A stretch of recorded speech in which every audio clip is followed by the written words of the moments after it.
One.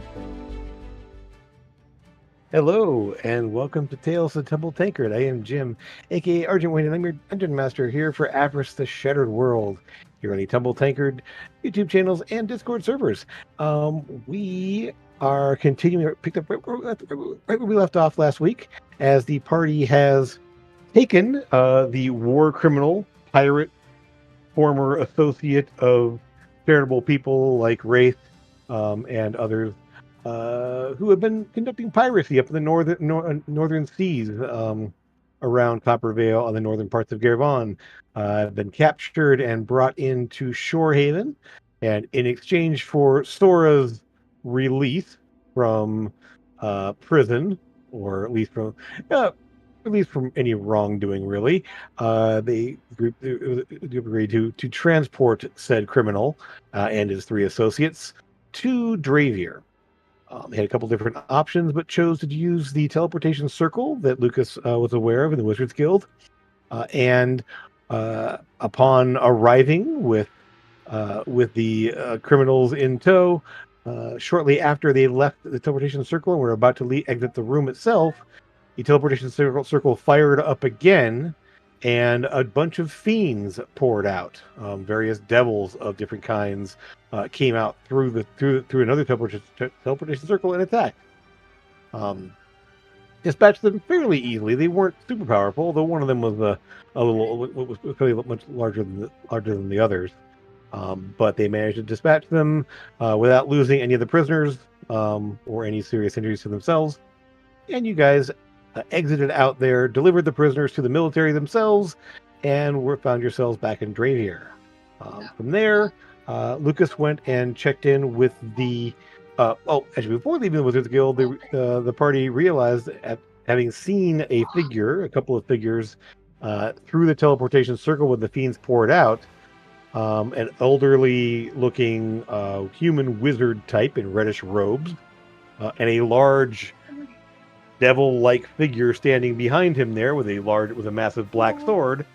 Um, in looking through the Wizard's Guild on the way out there, realizing the person they saw was none other than Rary, one of the lost archmages on an expedition almost a century ago, an expedition to the Nightmare Lands. And Amethyst also realizing that the thing standing behind him was very likely Trexiarch, the pit fiend wielding the sword known as Soul Render, which is responsible for creating shattered souls like her and her companion and her other fragments. So, back at the Dravier, Lucas checked in with the university, found out the teleportation circle there was repaired after Wraith had damaged it, and they checked out some things in the university there, attuned to the circle, and that's pretty much where we're picking up from there. And as you guys are currently in Dravier, trying to find out what to do. And the mood in the city, as you kind of had seen there, was a bit tense. A lot of talk of the war happening with the giants to the south. A lot of evidence that soldiers and even among the Wizards Guild and from the younger wizards from the Ivory Lyceum up in Port Oris have all been sent to the front lines to fight and deal with the giant incursions. But that's about where we pick up there, as you guys are seeing the somewhat tense and/or somber mood in the city. But you have your next steps up to you. So, what is it you're going to do? I want to go shopping. Hey, what do you want? I am looking. Well, it's not like a big shopping thing. It's just toys and trinkets and things for the kiddos, Okay. and Um. maybe something special for the avatar. Okay. I mean, finding a toy shop is not difficult in a city this size. Hmm. I mean, it's not that they're on every corner, but you ask around, check around, and you do find a place to find little carved trinkets, little dolls, little things like that. Um, this is a massive city, so it's not like there's a lot of them, but there's someone can point you in the right direction, and so you can kind of pick out a smattering of toys and such. It's a fairly like hole in the wall kind of place, but it's like floor to ceiling, just like, all kinds of things on shelves, hanging from hooks, hanging from strings, um, dolls, marionettes, little toy animal figures, and like little carriages, and Hmm. all kinds of different things that you can get from all different sizes and colors and levels of intricacy. Awesome. I'll buy a bunch of different types of things Okay. and then hit like the office to mail them if Okay. possible. And then I am the people who resurrected us the last time we were here. Hmm. I'd like to go visit them and thank them again. Let's see here. It was actually two different people. Hmm. Um, you would throw this at me from something a year and a half ago. I'm I'm supposed to remember who sorry. that is. Like, They give me were they were little, a little advance warning. They were they both were the members. Yeah. opposite of my brother's syndicate because he was trying to smuggle goods into the city with his Mhm. network, and they were like, "Nope." And Well, that was up in Port Oris. We're down in Drayvere right now, so it's not that this is I nothing. I thought that was Now, in there is a Central syndicate Kingdom. here, and you did meet with the syndicate, and it was Mhm, associate syndicates brought in members of the Temple of the Raven Queen, who resurrected you, and it was I believe it was a uh, black clad, very Morticia esque kind of human female, and a very bubbly blonde gnome male. They were both members of that did all of the raised dead spells up on you. mhm. Um, you never actually got to spend much time with them, and from what you understood, the syndicate Lecter Schulich and his associates, they brought them in to do that. Um, it's not like but you weren't taken to a temple. They were just brought in by the syndicate. Right. Um, So, who they are, where they're located, where they're from, you're not sure exactly. Oh, then I'll just go to the Raven Temple and Okay. donate some gold for them. Okay. Yes, And there are a couple of them. mhm, There mhm, are some other temples as well. This is a large place there, but um, Temple of the Raven Queen tends to be fairly stand out, tends to stand out typically in almost every city you find them in. There tend to be mhm, large structures, very gothic, lots of like raven statues and gargoyles, and it's very gothic looking typically. And this one's no exception. It is a two-story, very blocky building with the arched windows, arched roofs, the little um, people, and lots of raven statues along the side there that all seem to be very, very lifelike, and you swear you see them move on occasion. But um, yeah, you're able to go inside there. It's a very quiet, somber place. Um, and while you don't see either of the people that that did anything for you a year, well, it was almost a year ago at this point. Um, mhm. you are able to make some donations, and they thank you very much. They're very like all the ones there. They tend to dress in very shapeless, long black robes, and some with the hood up.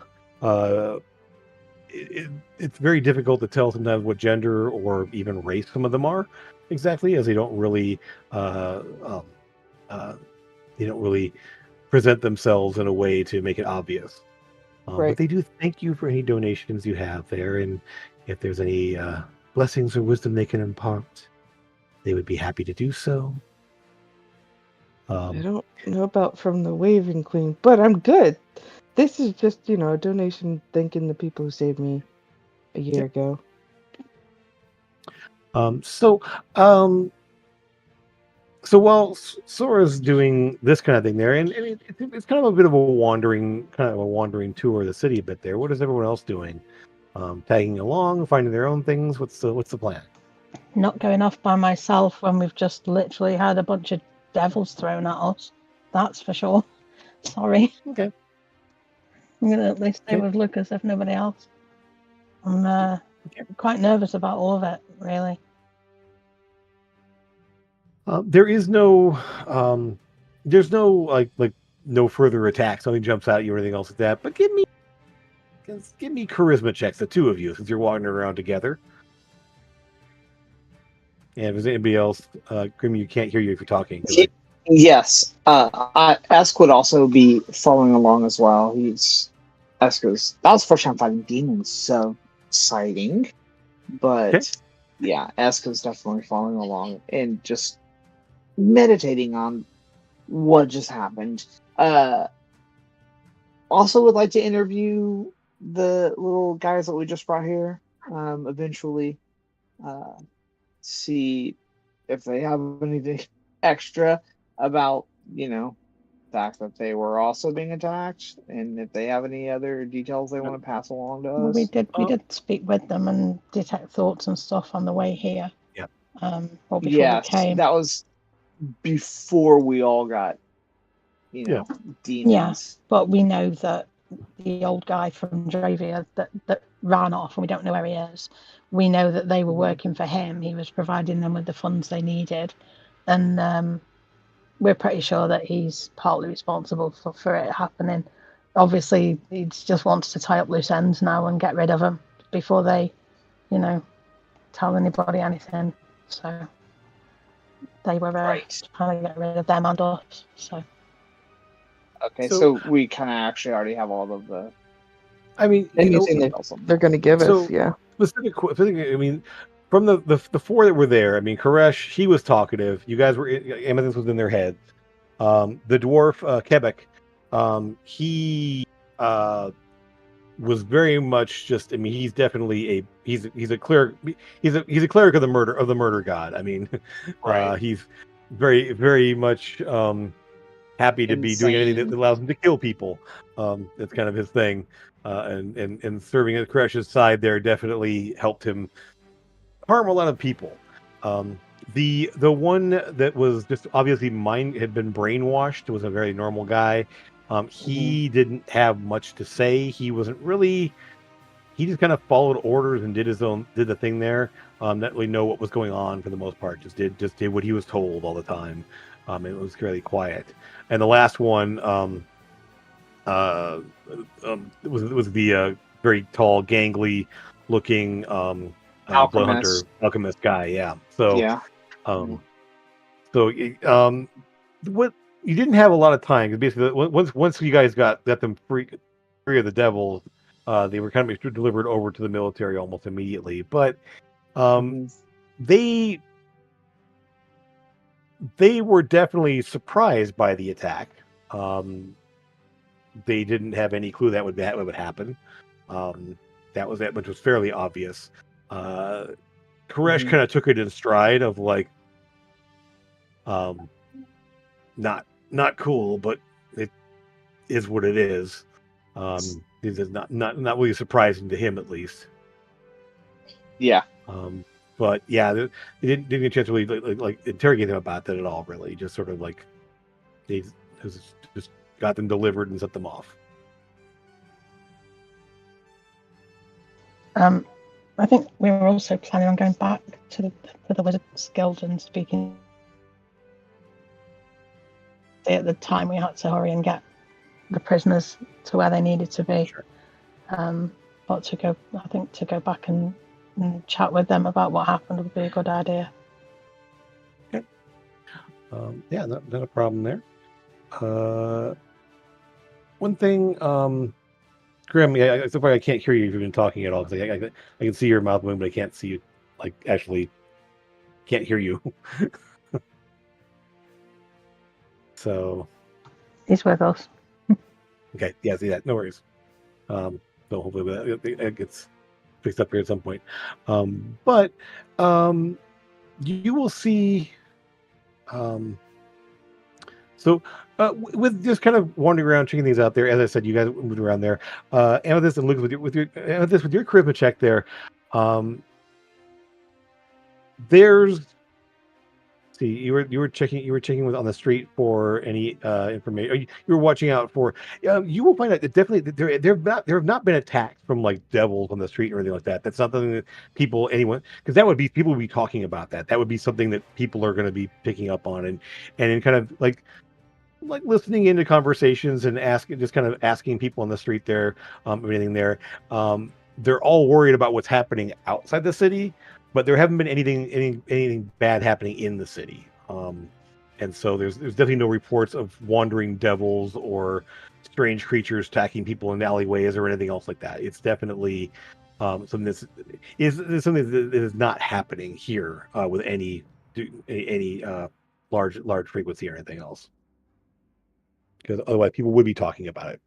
We're pretty So- sure it was a targeted attack as well, weren't we? Rather than it just being random, because we found a scrying sensor in the room, even though there's like loads of security and blocks on that kind of thing in the guild. They'd managed to overwrite that, which obviously somebody like Rary would have all. I mean, someone who was an archmage of that guild. That guild, exactly, would have all of the permissions necessary to do that. But that's why I think we need to go back and warn him and say that was him who was responsible. Okay. All right. So in doing so, at some point after kind of after kind of doing a little bit of shopping, doing a little fact finding, rumors on the street, you go back to the Wizards Guild there, and they're definitely interested in what you found. And there's still obviously some activity happening of kind of determining what's going on, and with providing that little bit of information. Let's see if we have somebody who might have a little more info for you. Because Teleportation Circle does happen to be a conjuration-based spell, and you happen to know a conjurer here in the city. Mm-hmm. I just need to pull that up real quick here as I'm trying to organize my stuff. Here we go. Embardio? Embardio is the one we're looking at there. Embardio, and if upon returning to the guild there, and in asking around there, they do let you in because you were just here and kind of thing there, and they actually some of the more like what appear to be like wizard guards. I mean, for like a better, they're dressed in very much like obviously wizard guild attire, but somewhat much more of a martial air about them in terms of like we are guards, we oversee here. So they bring you in to actually kind of report what happened now that things have been kind of settled and things out there. And as you're getting some information from you initially, Embardio will actually be coming out from the teleportation chamber. Oh, 1 second. Thank you. Excellent.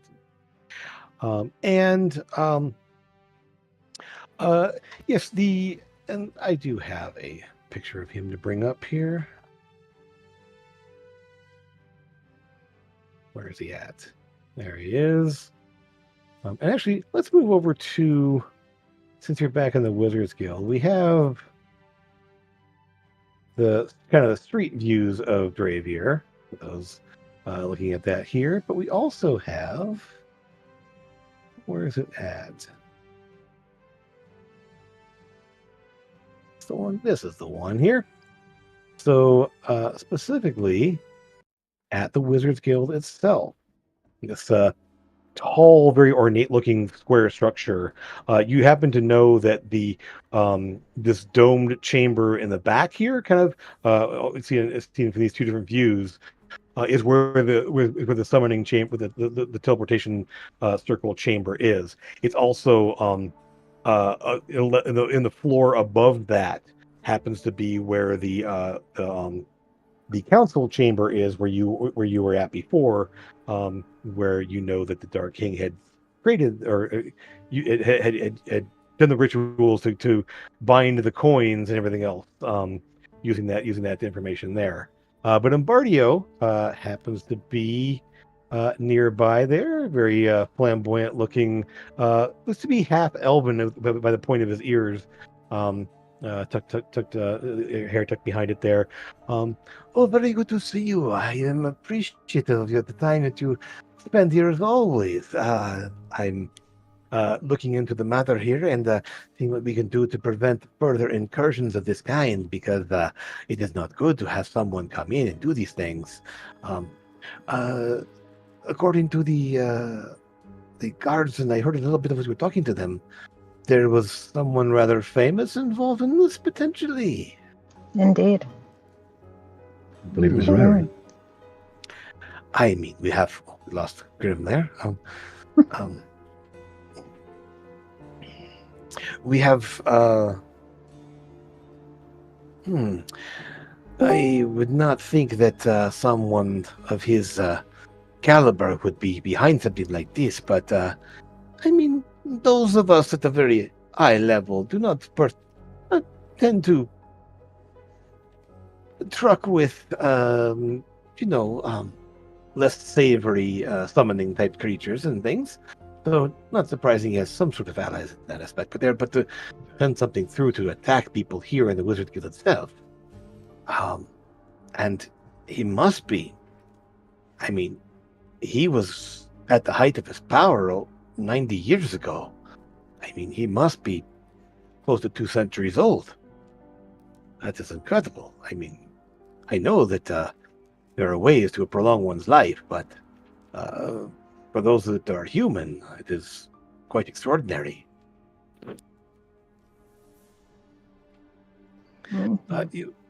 So the creatures, you just what did you what were they like? They were all devils. There were There was a bearded bearded devils. one. Bearded devils. Okay, Ones yes. that kind of looked like suits of armor. One large let's one with horns and a crossbow. Very annoying crossbow.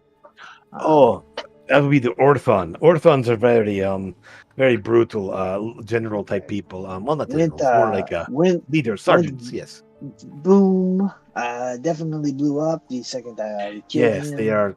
They're very. They tend to explode when they are when their health is brought to a low enough point, and they're quite vicious in that aspect. There, they tend to serve as sergeants for the military might of the Hells. So this Rary then has a number of contacts with the fiendish kind of the Hells. We That also is, know that he was with Chexiarch, who is a pit fiend, who was one of the creatures that was serving the Dark King in his time. Bound to a coin by the Dark King, and I'm not sure if Rary has the coin or what, but if he does, then he's probably under the influence of whatever is of the pit fiend. So what I know of pit fiends, they tend to be very domineering, and they don't really play well with others in terms of being under someone else's control. So if they're together, I don't think that Rary would still be intact. There's the power circle there is much too great, and either Rarity has a hold over him, or they are serving similar interests, I guess what you'd call it. It's disturbing. So Rary was lost in the Nightmare Land, so that may be where they came from. I mean, it was said that the old world was overrun by fiends of all kinds. So it's a matter of, I mean, if they are there, they should be able to. Wait. The bodies did not disappear. They've been disposing of them, but they should have discorporated and gone back to the Hells. That is not. That is. They did turn into dust. Yeah. Yes, they left behind residue and such, but that is normally they would leave nothing behind. They would just go. But this is This is different. That is worrisome. Should not have left anything behind at all. Well, yeah, something to consider. If these demons, if these devils they were not summoned from hell. They were transported from somewhere else in the material plane via the teleportation circle, of course. I don't think it looked like hell when they came through. But It was hellish, but not. I've You never never seen been. hell itself. Yeah. Well, I'm working with some colleagues to retune the teleportation circle so they cannot reuse it again. Right. This will disrupt Lucas. He will not be able to use this one once it's been retuned. And but if you have alternate means of teleportation to the city, I would use those instead until we can get this worked in here. So eventually, we have it disabled now entirely, so it cannot be used. There was also a scrying sensor in the room with the teleportation circle in, which was quite a surprise. Those can be very pesky. Keeping them out is very difficult. With the number of people in the guild that can cast such magics. If one is very familiar with an area, it is hard to prevent someone from using it entirely. Because you can scry on an area that you know well. Yeah. So that would be. We can try to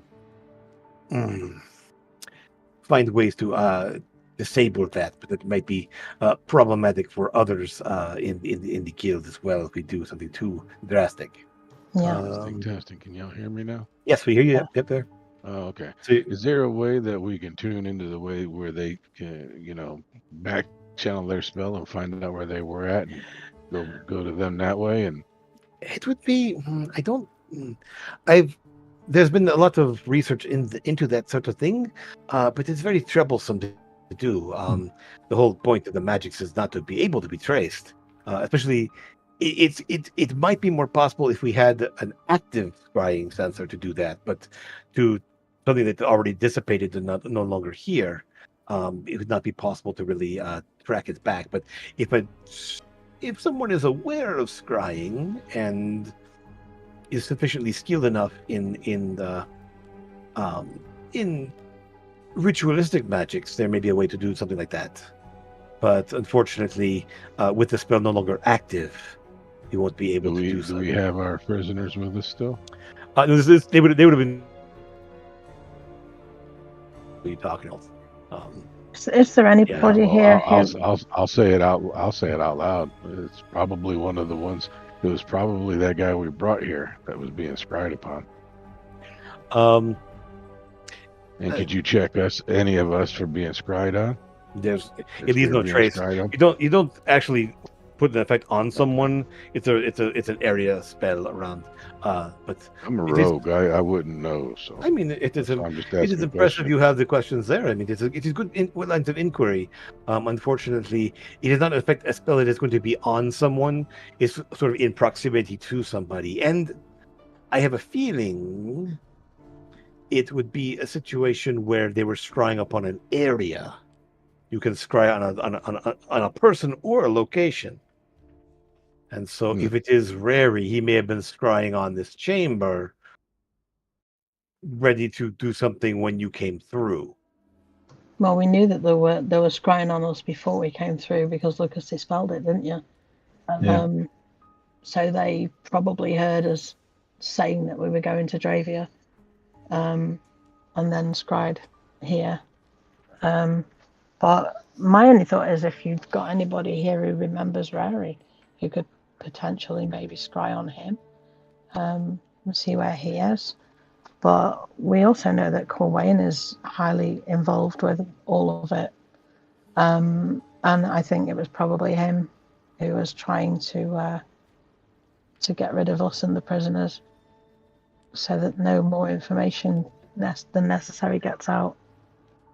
Yeah, well, my understanding is that Corwayne is complicit with some of the unfortunate events of recent times. But I don't know the nature of his abilities or anything else. I never had any direct dealings with the man, so I know of his reputation, and find it strange he would throw that all away for power, or, well, no, it is not surprising, actually, now that I think about it. You're right. Oh, he was an ally of Oh. the Dark King, and everything that he's done since then has obviously been a cover-up. Yep. He mentioned the Dark King, and he definitely shudders a little bit to that, just like, Mhm. and you don't know, you're not sure how, you get the impression that Mario isn't that old. He wouldn't have been around that long there. He's probably in his maybe 40s, 50s.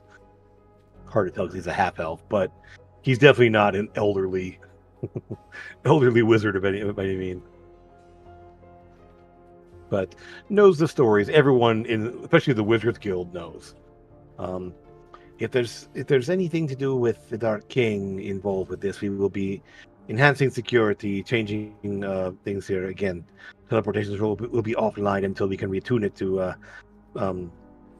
prevent anyone accessing it that shouldn't be. Late 50s, thank you. It'd probably be a good idea to have a bit more security in here and people who are able to check for things like scrying sensors as well. And unfortunately, a lot of those people that are involved in the war. confrontation to the south. We will do as we can. Knowing that there is a threat, we can reallocate resources and specifically attune things to go more toward our internal defenses here. It's a little like putting your finger in the hole of a dam, though, and there's more cracks and holes and water spigots fly out. We will do what we can. This is a place we don't want anyone using, or as it was the center of the last major threat to this region. There are many defenses already, but someone intimately familiar with them may be able to find the cracks in them. Which, I mean, is like, it kind of like glances out the hallway where the kind of like kind of back down where you saw the plaque to the lost expedition. Essentially, it's like we had no idea that he was even alive. Mm-hmm. Makes me wonder if any of the others are as well. I mean, it was thought Where they did were the all lost lost. expedition go? To the Nightmare Lands. They took an airship and went to the Nightmare Lands, where the other continent, essentially. So you're all on the continent of Beltier. The Nightmare Lands, the continent of Tygash, was lost during the Cataclysm. Everyone fled from there as it was completely overrun by just rampaging demons and undead and horrible fey creatures, and it was like kaiju battle, and it was said to be absolutely horrific. And the expedition was sent to see what no one had gone there and come back again for in recorded history since they left, and so they went to go see. Mordenkainen led an expedition using one of the airships to go over there and see what the situation was, and unfortunately, they never came back. Have there been any other expeditions since? No, with the loss of this one and the caliber of people that went, it was no official ones have been done, so I don't know if anyone else has tried to go.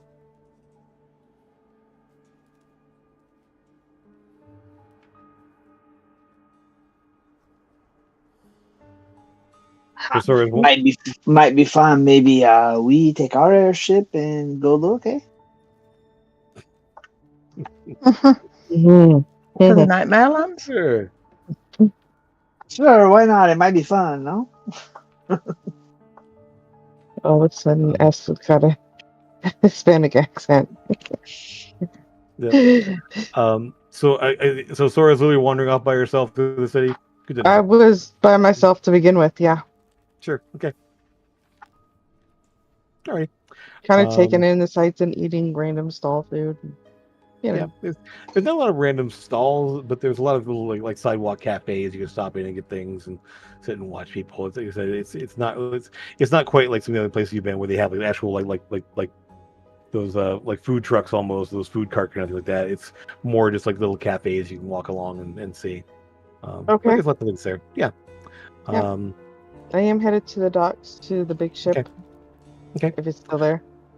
Well, and I mentioned it because you guys had been near there, because pretty much southeast of where the Wizards Guild is where the military group was, where the military quarter there. The big ship there, the Dauntless, the airship, the flagship airship, is gone. The dock where you always saw it is empty.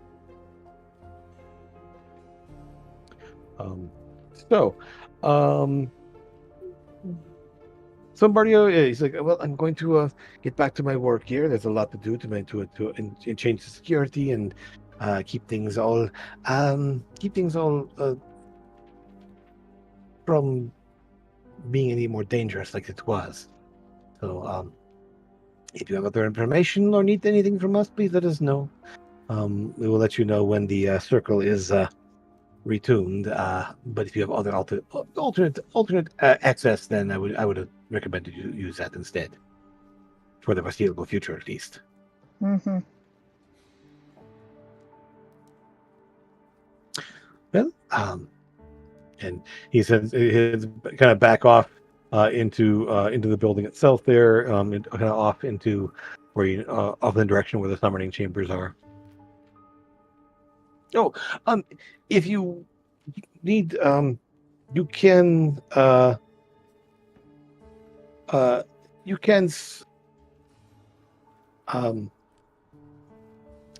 you can come up to the island at some point there, if you wish to use teleport out, or if you need to get a higher vantage point for things, you can always come on up there.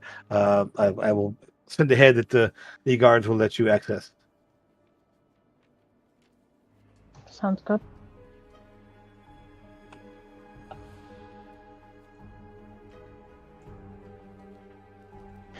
Do they know who was on the expedition? I mean, obviously they know the main names, but there must have been other people there as well. Beyond the wizards themselves, it is said as a very famous airship captain, Avress. A number of guards, they were servants and such. And pause just a moment here. I have that list, who the other names were on that plaque. This just happens to be in a different place here. What was the name of the ship, Jim?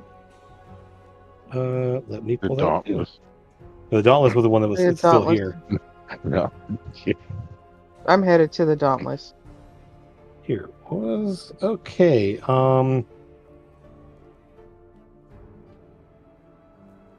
Oh, that's right. The other person, probably the most other famous other name that was on the ship there was Stelia Windshear, who's the sky elf who actually kind of was responsible for creating airship in the first place. You met her daughter up at Port Oris. She runs the shipyards up in Port Oris. Ilyana Windshear. Stelia Windshear was one of the members of the expedition as well. There's the other two names on there that are mentioned there, beyond the wizards that were already mentioned before, is a name of Beck, Beck, and Brialla, Brialla. No idea who those are, and there's nothing else besides their names listed. So yeah, it's Mordenkainen, Bigby, Rary, Mel, and then Andorilla, Stelia Windshear, Beck, and Brialla. Those are the names on the plaque.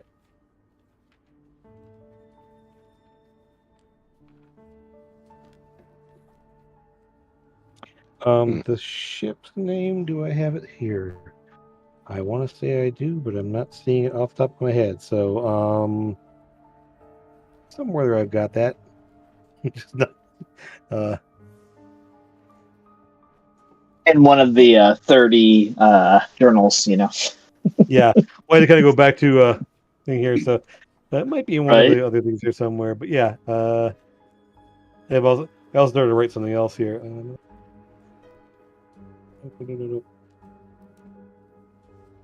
Nope. Yes. So yes, it's on the plaque there, but it doesn't need to have anything there.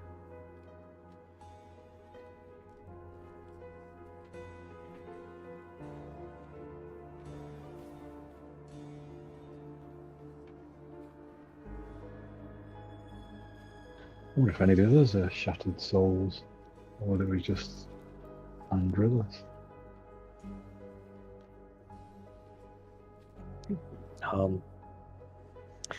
It's possible. One thing, Amethyst, you kind of having been one for and looking into things and talking to others that you met and talking with like Mabel, because you've spent a lot of time talking with them a bit. And Mabel being a wizard and a fairly, I mean, she doesn't go out and do adventuring, so she does a lot of studying and hanging out and doing research on her own and everything else too. It is very likely that it's not every person struck down by that weapon becomes a shattered soul. There's a chance of it happening, it seems to be. Otherwise, there'd be thousands of shattered souls of pit fiends running around killing things. And if it was active during the war, there would be many of them around. And even some that are killed by that weapon, also they may never reform. The soul may never reform and to form into a shattered soul. Seems to be strange random coincidences, or it obviously takes a variable amount of time, because Anderillas would have been killed something like 90 something years ago, and they're all 86 years old. So, but yeah, you were like your soul was destroyed 200 years ago and only reformed 28 years ago. So Yeah, that's weird. they don't all, there's not a set amount of time until the souls reform or reincarnate. There's no seeming pattern to it that you can tell. Yeah, because we know it was only quite a short time for Addie and her group. Yep, roughly. Mabel and I and them. Yeah, so between 5 to 10 years, somewhere in there. Yeah, a bit of a difference. Yeah, as opposed to almost 200. So,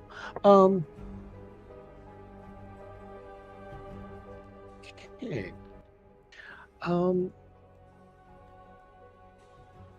So, Sora. Yes. We'll cut to you as these guys are kind of finishing up talking there, kind of looking around, looking at things there. Well, you're not the most observant of people, obviously. Nope. Mm-mm. You take note of at least once or twice. At least once or twice, you'll see someone who's obviously watching you walk by.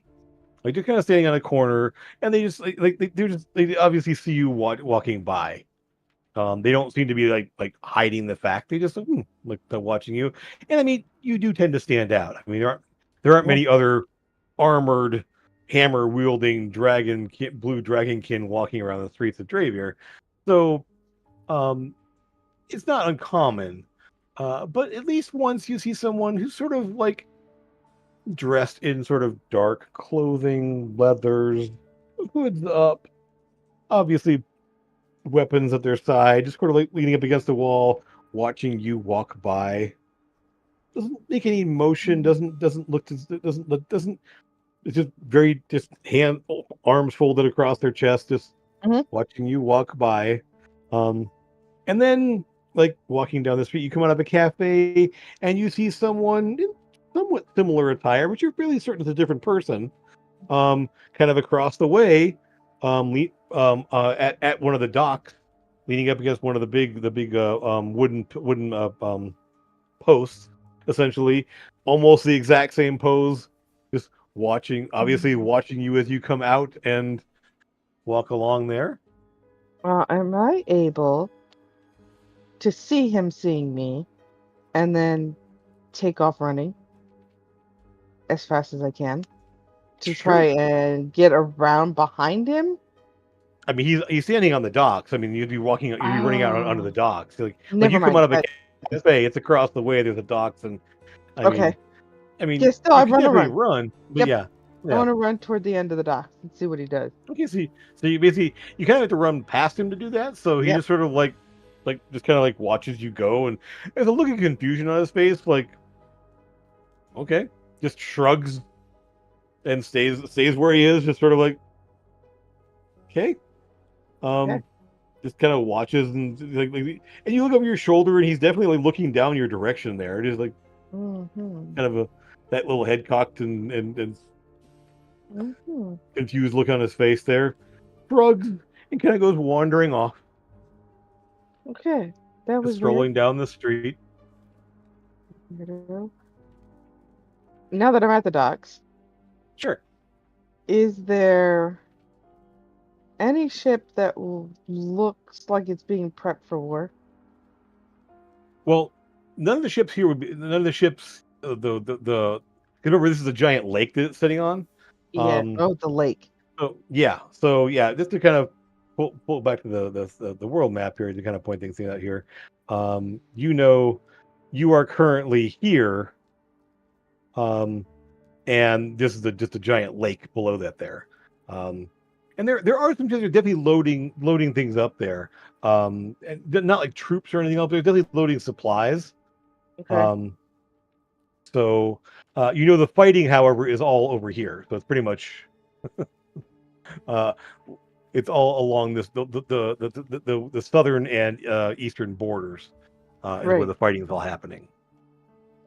It's about 150 miles or so over there. Okay. I'll remember that dream. Give a weird shudder, and then walk back through town and see if I can find those people again. This time, I'm actively looking for them, though. Sure. Don't see them. Don't see them. Yeah, So weird. Yeah, at this point, you like you don't see anyone like obviously watching you. At this point, a couple of times you kind of like glance like down an alleyway, thinking you might see somebody down there, but nope, there's nobody there. Kind of like look over your shoulder, see if anybody's watching you. Nope, you don't see anything.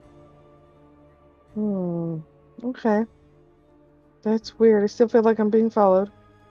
Yeah, you do. You definitely. Yep. Yeah, they're like somebody's watching you, somebody's following you, but they're not. There's nobody obvious at this point. Okay. I am not gonna head back to the group. I'll probably go find a tavern. What was what was the one we stayed in when we were here? That would have been. Let's see here. Because this is the one where we had the balloon episode, right? Where Sora turned into a balloon and was carried down the street, or were we in Port Oris? That was where was that? That was in that was in hometown. Yeah, in Old Caroon. Yeah. Okay, never mind. Still, the tavern you guys, it was off the clock. It was that one that was all automatons and clockwork things. Yeah, that's Yep, I'll go there. Okay, so you head back there. Yeah, it's you go in there, and yeah, the tavern is as you remember it there, exact same layout. Nothing's changed in the time since you've been here last. You find a seat there, little microphone kind of thing there to speak into. The menus kind of there on the table there, kind of the table part of the table flips over and shows you where the menu is there. You can speak in there, make your orders, flip back over there. Little drones come out and deliver the food and or drinks or whatever. Yeah, it's Very interesting place there, same as you remember it. Awesome. Um, I'm gonna order some weird, obscure food and wait for somebody to contact me to tell me where to go. You do not see anyone you recognize. Well, the two people you saw here before. Pest Control's not here. Lecter's not here. Hmm. But yeah, there are some patrons that come and go. There are a couple that are kind of sitting there, but nothing strikes you out of the ordinary among them. They're just sort of people there, also getting food and drink. Get pub food like pretzels and cheese and pretzels and mustard and various sandwiches and burgers and fried things and And things you don't normally find other places. I'll sit by a window so I can see Yeah. if they're still watching me.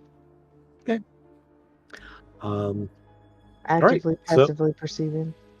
Sure. Yes, you're paying attention. Nice. So it's not. Oh. Yeah. So I hope passive of 10. yes. Part of the reason I wasn't having you. Pretty much most. Anyone that would be watching you would likely be unable to not beat your passive. We'll just I say know. that. Okay. Thanks to reliable talent. Fun. The lowest they could roll is an 11. Yep. Sure is.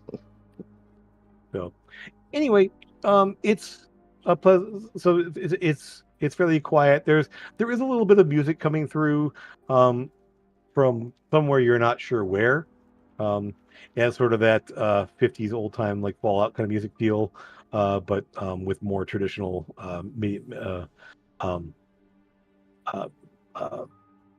Middle Ages type of instruments there, for the sound of it there. So anyway, we'll come back there. So you guys haven't seen Sora in a bit, but you kind of take care of your business, get some more information.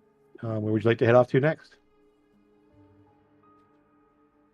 Asking Grimbar, you haven't been here before. Grim, you may have you probably have not been to Dravier before. You did be more to the north. I mean, you know what the city is, and it's the capital of the country. Ask, you've never been in a place like this before. It's larger than any of the cities in Drakal. Yeah. Sprawling place. Little bit overwhelmed, although my little love of travel, this is amazing. Ask is like food, like just all the food, like all of the things. Zinkril is close in size. Actually, it's not Zinkril because the way it sprawls around. It's a very similar layout, and it's kind of built all around a bay. But this one's built around the kind of the northern edge of a lake. So it reminds you a little bit of Zinkril, but the building style and just the sprawl of it is very, very different. And of course, there's no mountains. So different. There's some hillsides to the north there, but nothing like the mountains in Drakal there where you're from. So, but so I'm looking for that like there's like a hot sauce like tchotchke in every single touristy town. Looking for local hot sauce joint. Okay. See. Okay. So as you gotta keep your spices, just fun new spices and hot sauce and yeah. Okay. So how about the rest of you guys as you're wandering along, heading on out? What are you looking for? Where you headed? The plan was when we left was to go straight back. I've got people waiting for me back in Ravenscrest, so I'm just waiting to go back. So I don't know what everybody else is doing. But I'll just tag along and wait for everybody to be ready. Yeah, while we're heading back, like it'd just be looking around. But yeah, no, it's party time. Like we need to go. We got giant problems to go figure out. We got this new demon thing to figure out. We got so many things. Okay. I'm gonna look at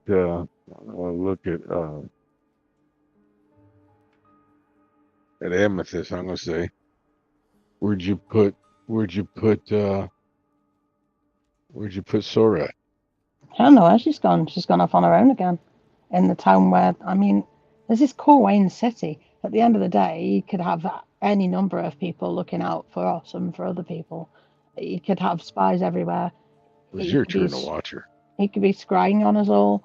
She just went. I didn't even see her go. I turned around, she'd gone. I don't know where she's gone. She didn't say anything. She didn't tell anybody where she was going. And we've just been attacked by devils, and she's just gone off on her. I'm not Sora's parent. You know, I'm just trying to exist here. That's all.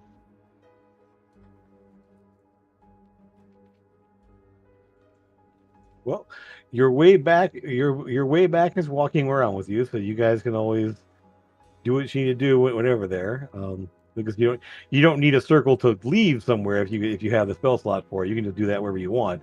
Or you can obviously have the teleport as well. So either way you want to go, you can. You want to go just find Sora then and head back?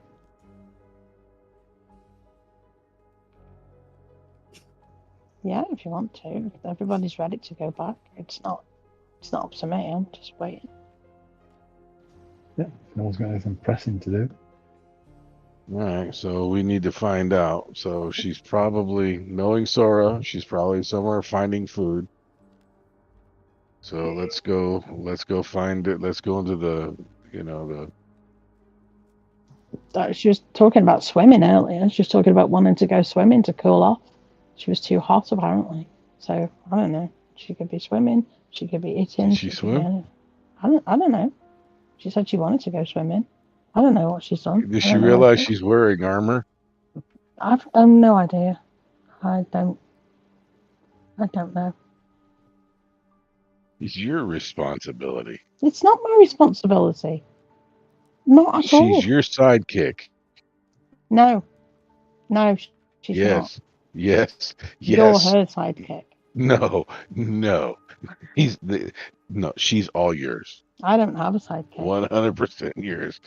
Oh, no. My responsibility is to the Come people on, who are Esk. waiting for me back in Ravenscroft. Let's get these guys out of trouble again. Let's go find Promise to Sora. go back to. Just to point out, so I don't know if you saw it already, Grim. On your character sheet, I do have your route of sending that's on there now, so it does have the details about Yes, that. I did see that. Okay, good. I did see that. I'm not telling nobody that. That's fine. I didn't know if you saw it or not, so I want to point it out. Yeah. But I mean, you're not the only person in the group that can cast sending, just to put it out there. Yeah. Yeah, you are in a city with about 100,000 people, and like miles and miles of buildings. Roughly 50 to 60 square miles of a building here. It is a massive sprawling thing going like 5 miles back and 10 miles long when you straighten it all out. Well, then I'll send the sending to Sora. I'm gonna say, where are you eating at? Or you are in the tavern there. So at this point, I am in a tavern, singing terrifically, might I add. Gonna give it's them in the a name clockwork. of it? Yeah, the clockwork one. Okay, gotcha. I'm in a tavern. Well, there's only about 100 of those. No, I was in the middle of singing and he interrupted me. Like going to Seattle. I'm at Starbucks. All right.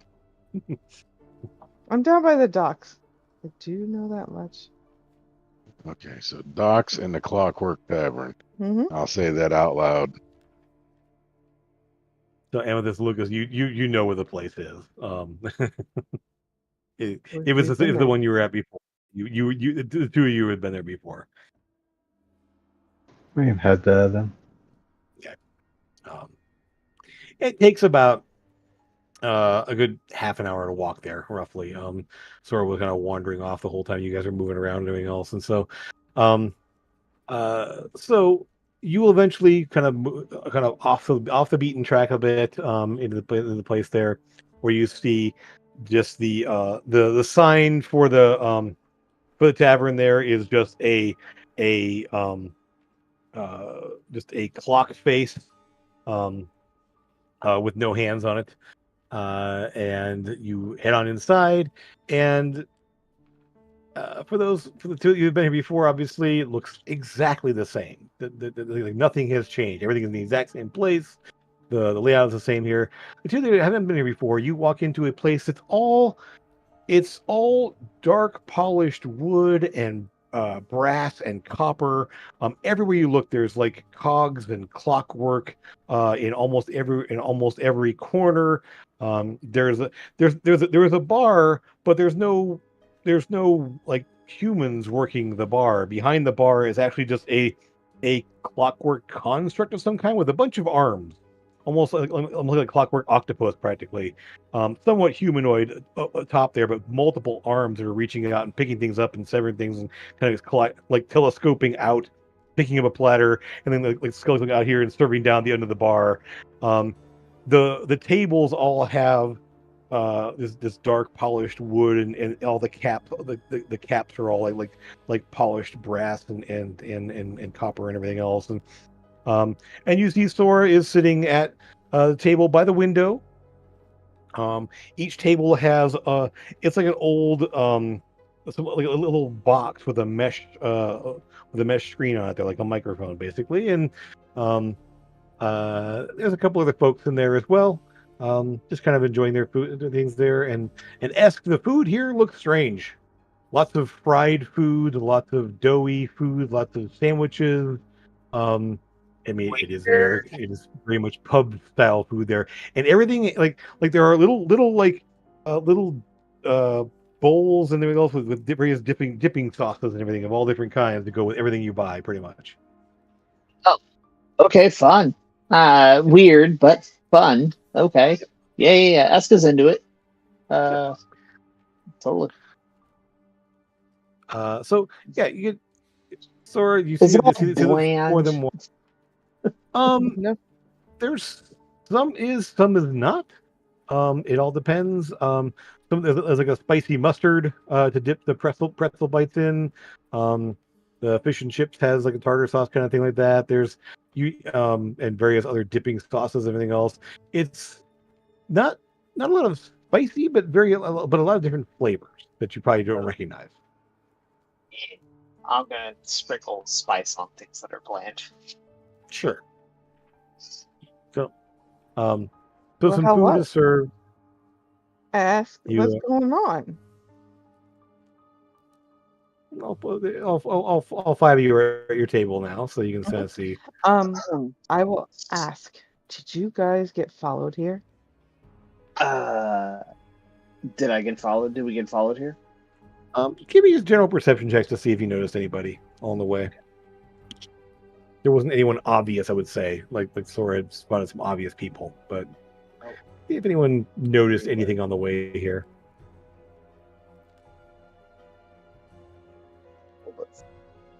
Frozen here. Yeah, no worries. Well, Grimbar and Amethyst definitely saw something. Yeah, definitely.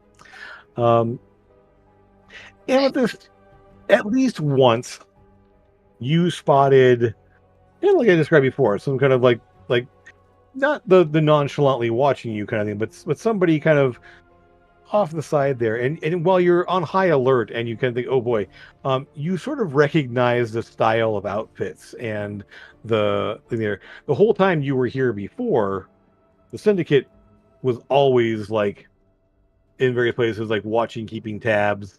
I mean, this is where you met Eyes and Ears, obviously. And so while you were on a high alert there was no hostility, no strangeness. There's no evidence of weapons of any kind. So you definitely see that. Grim, you recognize the style. Basically, it's like you're almost expecting it because, I mean, you guys are obviously well-to-do adventurers. The Syndicate's going to be watching people like you guys. And so you definitely spot a couple people keeping tabs, couple people like very nondescript people like watching watching you from a cafe. In As you take note of them, they will flash a quick sign there. Obviously, thieves can't. Of all's well, nothing to worry about, kind of thing. And at least one point you see someone like they'll actually sign to you, no one's following you, you're all clear. Kind of thing. Of like yeah, I'm so grumbling to myself because I was gonna actually start seeing if I could lift the the In posture here Geyrvhon? or there, but Mm-hmm. oh hell yeah, why not? I'm a thief and I'm actually fairly good at it. yeah. But but It, it's okay. I'm being followed. I can take a yeah. hint. Yeah, I mean it's something that you expect it, and because you're watching for it, because you're paying attention to it, you're fairly certain. As you don't know what to look for, but you definitely see some people like, huh, that person's watching us a little bit too closely, but no hostility, nothing like that. It's just like Yeah. you see the Well, person the guard training I had, like, I kind exactly. of Yeah. a little bit, yeah. Um, Yeah, again, no sign of weapons, no hostility, just like, huh, someone's paying attention to us. But then again, as always, you I'll say you I'll tell you them all stand I'll out. point it out to them. I'll point Well, them out what they're wearing to them yeah. in Dragonkin in the older language one that Mhm. we learn. I'll tell him what they're wearing. And Lucas, why you don't spot anything obvious with them kind of mentioning it there, you sort of see a couple spots, a couple people like, oh yeah, that person's probably that person is probably watching us. Kind of that. But again, no hostility, no sign of danger, at least walking through the street there. As when you were here before, you were always on high alert, and there's none of that sense in the case here. Like, you don't feel like you're walking in an ambush. You don't feel like that there's anyone like trying to get you. But as you're all in the off the clock tavern, um, you're enjoying some food, and a familiar face will walk in. Once you guys had your food, but you're most of the way through your food. You're probably on your second drink at this point here, and it is an older gentleman, very kind of that Southern gentleman style. They're a little bit Colonel Sanders mixed with um, uh, but in more like gentleman thief attire. um, as the three of you who've seen him before recognize Lecter Shulich, as he steps inside there, and he steps in and sort of like does the obvious scanning of the room, and then, oh, well, it's good to see you. I understood you were in town, and I figured I'd stop in to say hello to you. And moves on up there, and Grim, give Does me my skin crawl? probably a little bit of the opposite. Give me Impressive. a history check. It's an odd check, I know here, but just see how you roll on this. Oh, my history's not very good. It doesn't need to be good. I just want to see if you roll decent. He's one of the people who helped us when we got ambushed, isn't he, by Ray? Yeah. Mm-hmm. You know exactly who this is. You know exactly who this guy is when he walks in. From the look, from the way he carries himself and his voice, this guy's the head of the syndicate here. Or if not the head of, a very high-ranking member of. Probably one of the founding Okay. members of. Okay. And he just walks on in, and he already seems to know Amethyst, Lucas, and Sora. As he walks up to them, oh, good to see you again. Good to see you again. It's a matter of a much more pleasant circumstances this time, I understand. Although you did have a bit of a problem coming here. Not the best of circumstances bringing you back to town, I see. No, not exactly the nicest welcome. Unfortunately, we have that problem occasionally. So, but much better than last time, I'm sure. Most I'll give him a definitely better than respectful last time. bow as he walks up. Yeah. I understood that the roster of this little entourage had changed a bit here. So, Dr. Shulish, at your service there. And kind of looks to you and kind of gives you a nod as well. And there's a bit of a smile, and he gives a little bit a fairly obvious wink to you, Grim. Like he knows And exactly your role in the group. yeah, and I'll just say, Grimbar Ironstone at your service. Excellent. I had heard that a fine, upstanding member of our profession had joined this group here, and You it must looks be to talking you. about somebody else. Eyes and ears. He's Well, not here. Where is he? Oh, he's on the yeah, airship. Oh, shit. yeah. I had Needed a touch of class. Oh, of thanks. course, I of had to get course. called out for somebody. We needed a touch Um, of class, but we couldn't find one, so we settled with him. He looks at you there, I don't believe I've met any one of your kind here. It's good to see you. Kind of like gives you a little bit of a nod, respectful nod as well. He will nod back. My name is Ask. It is good to meet you. Excellent. Well, trading out one diminutive member of species for another, I see. I do hope that our gnome friend Eldon is doing well. Yeah, he's okay. Yeah, he's He's alright. found Excellent. himself a nice lady. Always nice to settle down for a time. Yes. Yeah, a bit more respectable and quiet life for a time. I've had that a couple of times in my life. I understand. Mhm. He's also keeping Raven's Crest safe for us while we're gone. Excellent. I think that there's a very noble calling in that, and it's good to know that areas of the north are a bit more secure. Yes. I've heard good things through the grapevine and everything. Um, Speaking of, I am aware of a bit of an altercation issue you had upon bringing some folks here to serve justice. Mhm. Uh, Good to have that little nasty bit of business closed out of the way, at least for now. But it seems it's not entirely quiet. No, not quite. Mm.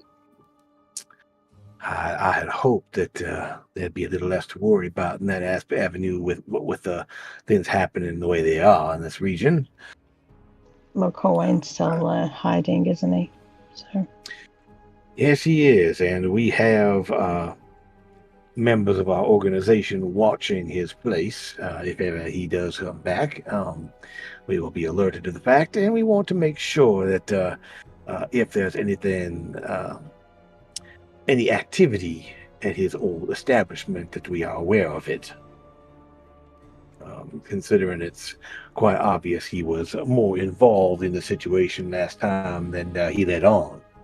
indeed. It's a shame. It's a shame because I know in the guise of more respectable persona, he definitely did some good, but obviously for a less than noble cause. Yeah, I'm sure they were nefarious purposes, no matter how good he seemed to be. It's unfortunate when people twist good deed less than reputable purpose. He sort of trails off for a moment there, kind of like, I'm glad that you are here. I'm sure you have a lot to do at some point here, but I'm sure you're aware of the keeping tabs on the city itself, but have done a bit to aid in the endeavors of our armed forces. Unfortunately, we have a problem in that there's been issues with scouting.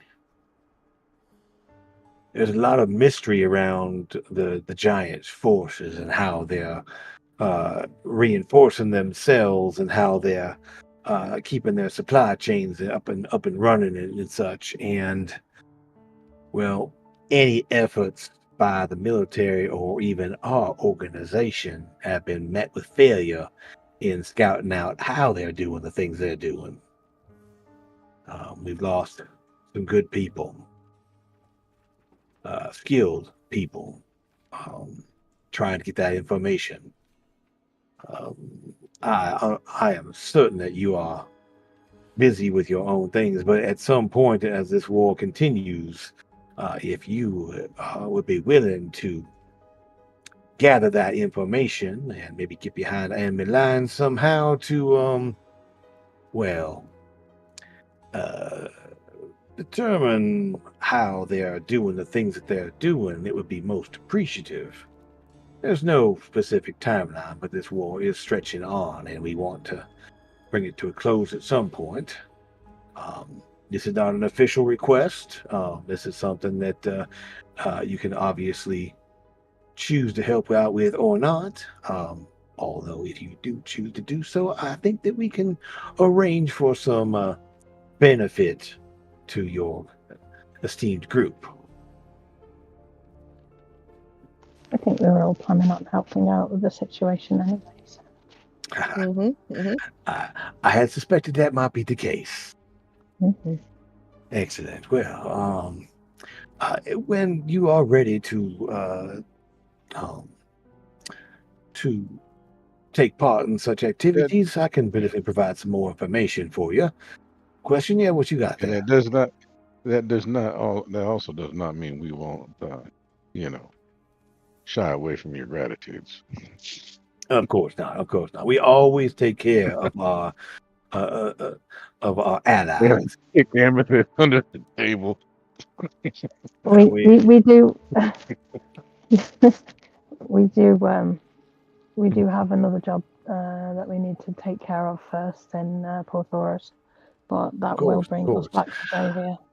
So. And he kind of narrows his eyes for a moment and says, I had heard through through the grapevine, we might call it as such, that the Duchess's health is faltering. It is. I suspected that might be something that you might be involved with in some way. Not that you were involved in her faltering health, but more involved in helping with rectify the situation. So. Well, we've been asked to take her the person who's taken over from her, to take her to the king to be. Yes, of course, that would make sense. No one's going to step up into power unless they're a blood relative or have been officially made a member of the family. I see. That makes sense. So, well, I will keep that to myself. And if there's anything we can help with in that regard, you just let us know. I will. You can always, of course, send to me, and knowing that I am involved in the situation. I definitely can provide information as you need it. He looks you over like, you have obviously done well for yourselves. I can see you carry yourselves, but with a bit more gravity and, well, obviously financial benefit. As he kind of glances at the head-to-toe mithril that Sora's wearing and the... I don't know what you're talking about. The very expensive looking items and gear that you're all sporting as well. I understand that there's a lot going on out there in the world, and I know that you've been away for a bit, so it's good to see you back in the West.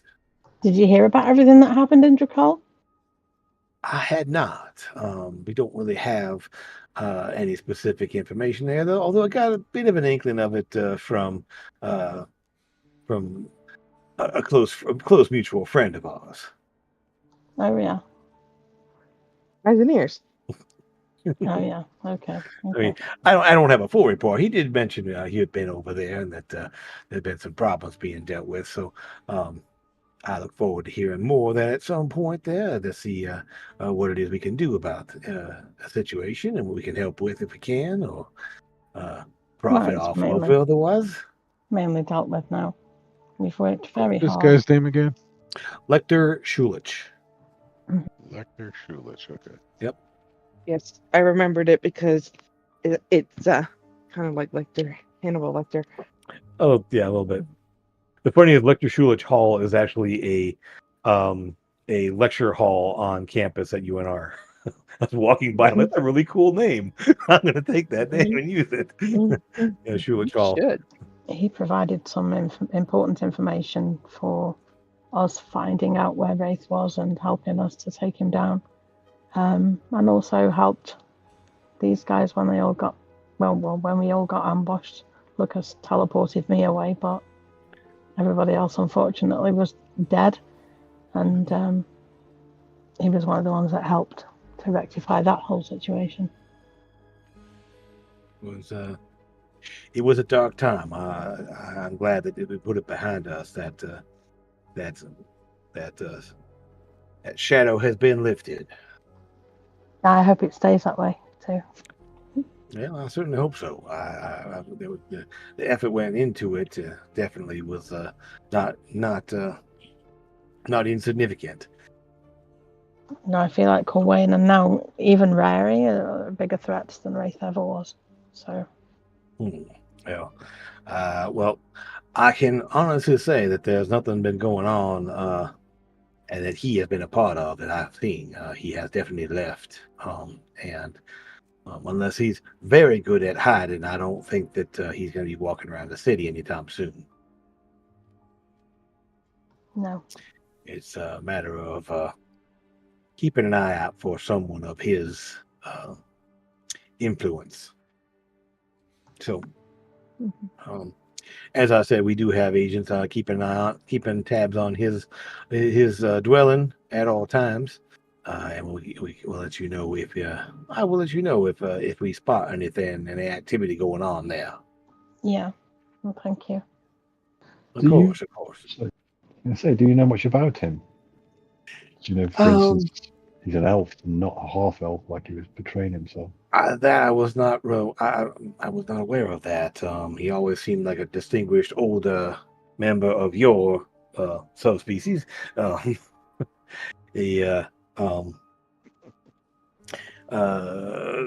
fact that he was disguising himself in that way kind of makes sense for what I mean.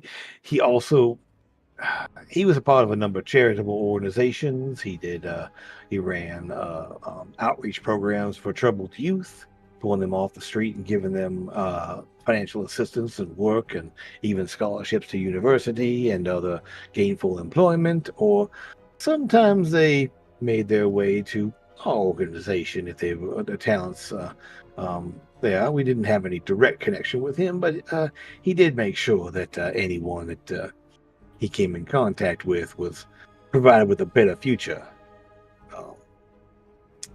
It's sad to think that he would have had ulterior motives in that one, although it is not uncommon for those with a lot of money to slip into more of those corrupted paths.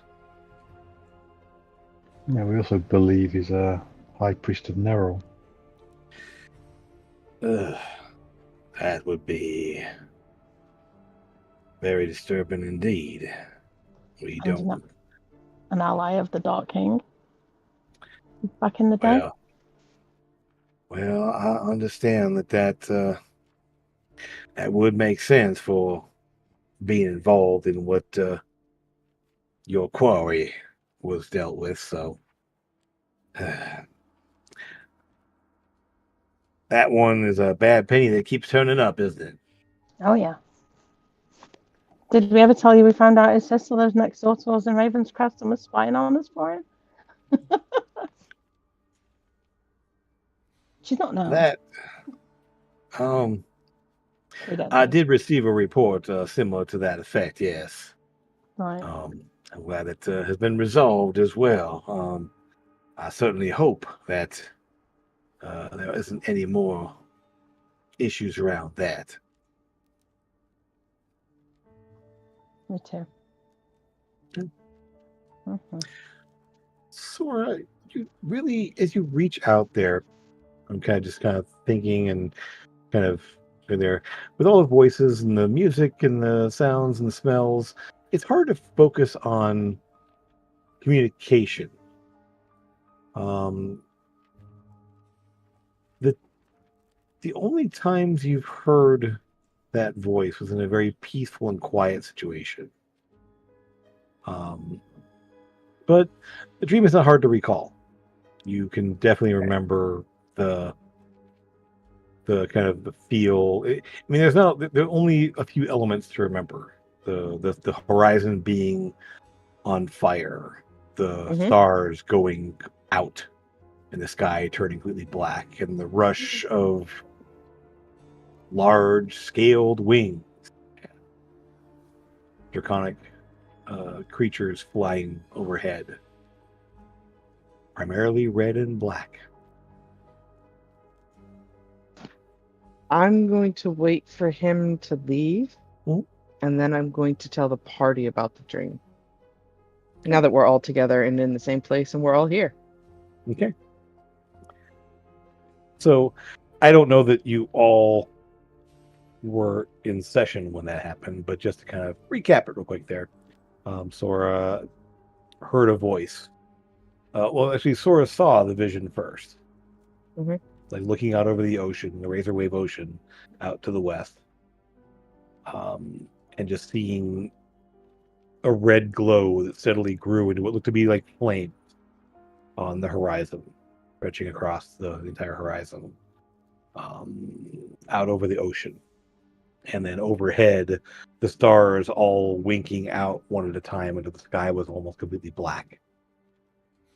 And the rush of wings to see a number, not a couple, no more than half a dozen or so, dragons, full size, black, red, flying overhead. And the voice, well, you know the exact words, but I don't have the exact words in front of me at this point here, but the general gist of it being this could come to pass.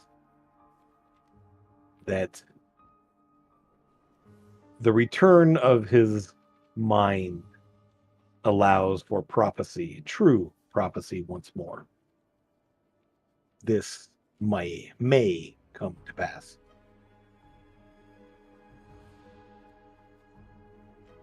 And of course, this is after Chulich excuses himself and heads on his way. Again, with the offer to help if needed, and when you do decide to go out and scout out the giants and do it and do anything there, that he will provide information and any support he can. Much appreciated. Mhm. Well, do you ascend Ingram when you get back to town? Excellent.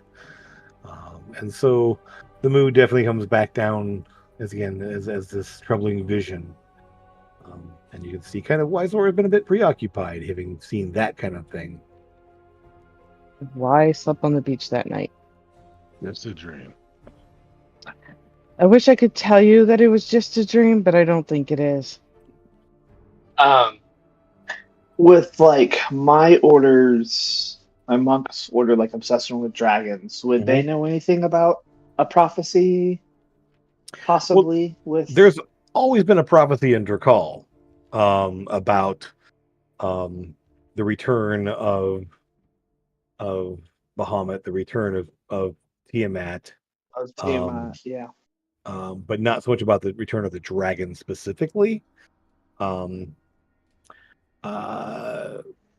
It's always been known that the dragons died out in the Cataclysm or disappeared shortly after Right. the Cataclysm. Obviously, the founding of Drakal, basically from the fleeing dragonkin from the old world coming across the Fargleam Ocean, guide led them past any potential problems.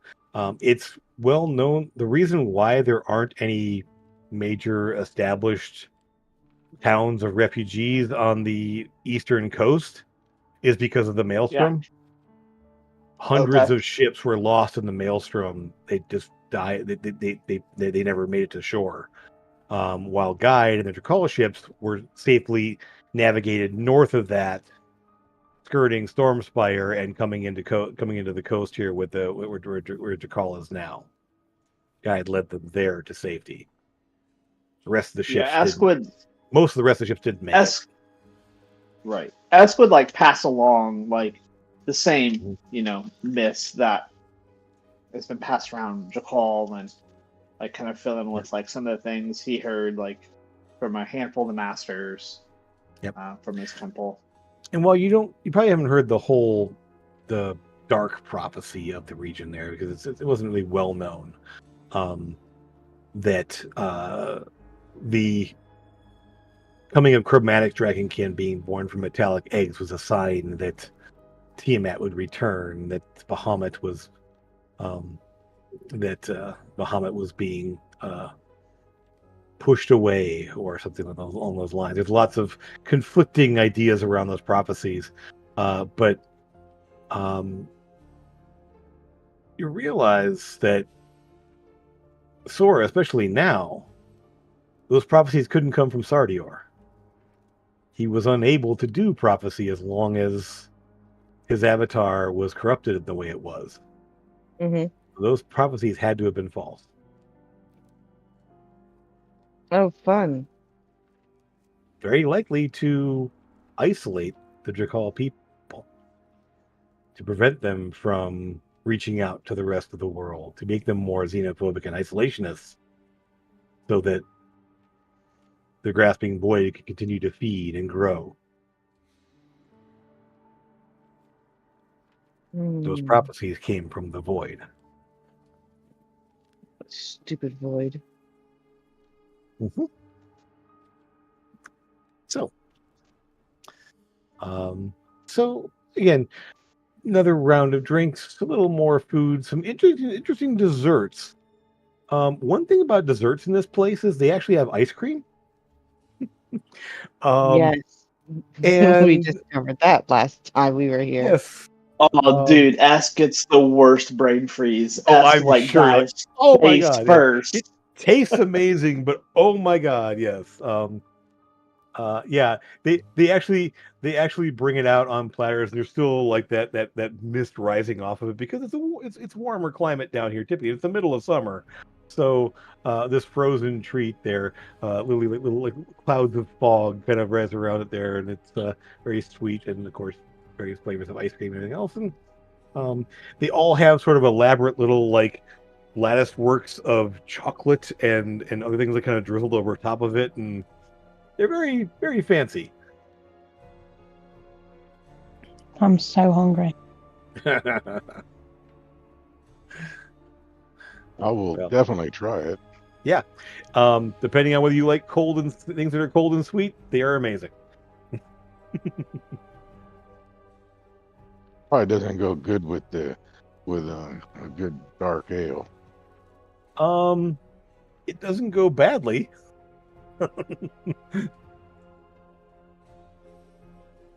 It wouldn't go good. It wouldn't go well with like a bitter ale or anything else. But a dark ale, not too bad at all. So, It could be a float. I mean, they have that too. Probably, if you want to order something like that, they have what they call a sweet ale, which is like root beer. I'll just have an ice cream without an alcohol float. Ooh, that would be good. Actually, that in real life that would be good. I know, I'm like that. Yeah, having like a sweet, like an actual alcoholic root beer. Like a Newcastle. A Newcastle. Oh man, that actually. Give that a try sometime. Anyway, I'm moving on from the alcohol portion of our show to back to. Hey, go buy some ice cream and a beer. So what's next? What do you guys want to head next? Do you want to start heading back? Do you want to do anything else on the way here, or you guys? I think good to go back? Are we ready to go back? I'll mumble something about having that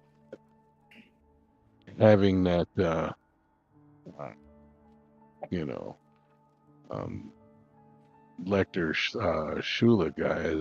A favor from him is not a bad thing at all. No. I'm still kind of impressed with that. Yeah. Having him owe you something is not a bad thing. Well, in a way, it was kind of called even from the last time you were here, because you basically got brought back to life in a ship out of the deal. So, and a crew member. And he's human, right? Yeah, he is human. Yeah, he's an older human gentleman. So where do we want to go back to? I think we're going back to Raven's Crest, right? Either or. I mean, Yeah, I mean, Amethyst definitely wants to go back to Raven's Crest. I want to go back to Raven's Crest, but I know that Elia said that she could fetch me if necessary from Port Oros.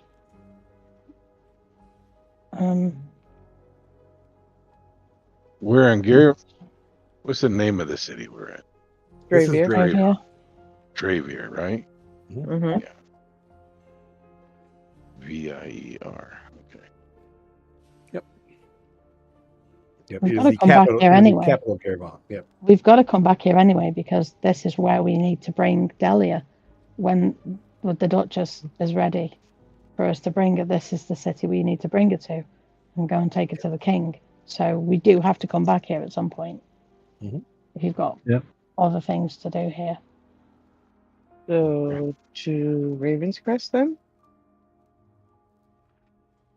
It's up to Lucas if he wants to. Well, Lucas is transport. We can teleport there. Just remember that the teleport circles are closed down at the moment. No, just the one to the Wizards Guild. Just one. Lucas can also use the one at the university that has been redone at this point. It was broken before, but now it's been repaired, and Lucas got a chance to attune to it. So you have a secondary place to go within the city here too now. And you realize that you probably could at this point, Lucas, if you wanted to, go up to Conjurer's Island and get access to theirs, but that's a little different. Conjurer's Island is the floating island above the city that where the wizards that specialize in conjuration go up there, live up there.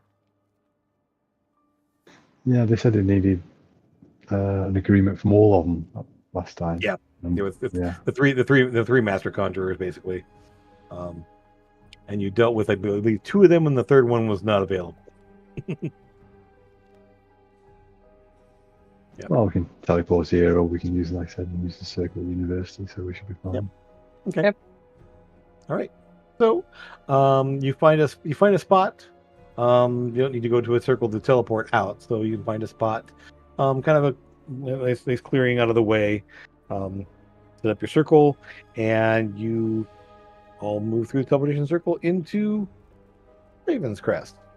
As you, it is probably late afternoon at this point. Let's say about 3 o'clock or so, as you've had lunch and everything else there. You pop back into the middle of town here at the circle. Things seem to be pretty quiet for an afternoon. It is very warm and humid here at the time there, as you're a little less warm than where you just came from, but definitely feeling the humidity and everything else here. But yeah, you here, the plants are all well tended. The grounds look great. Everything's clean, and you can either head on inside or head out into town.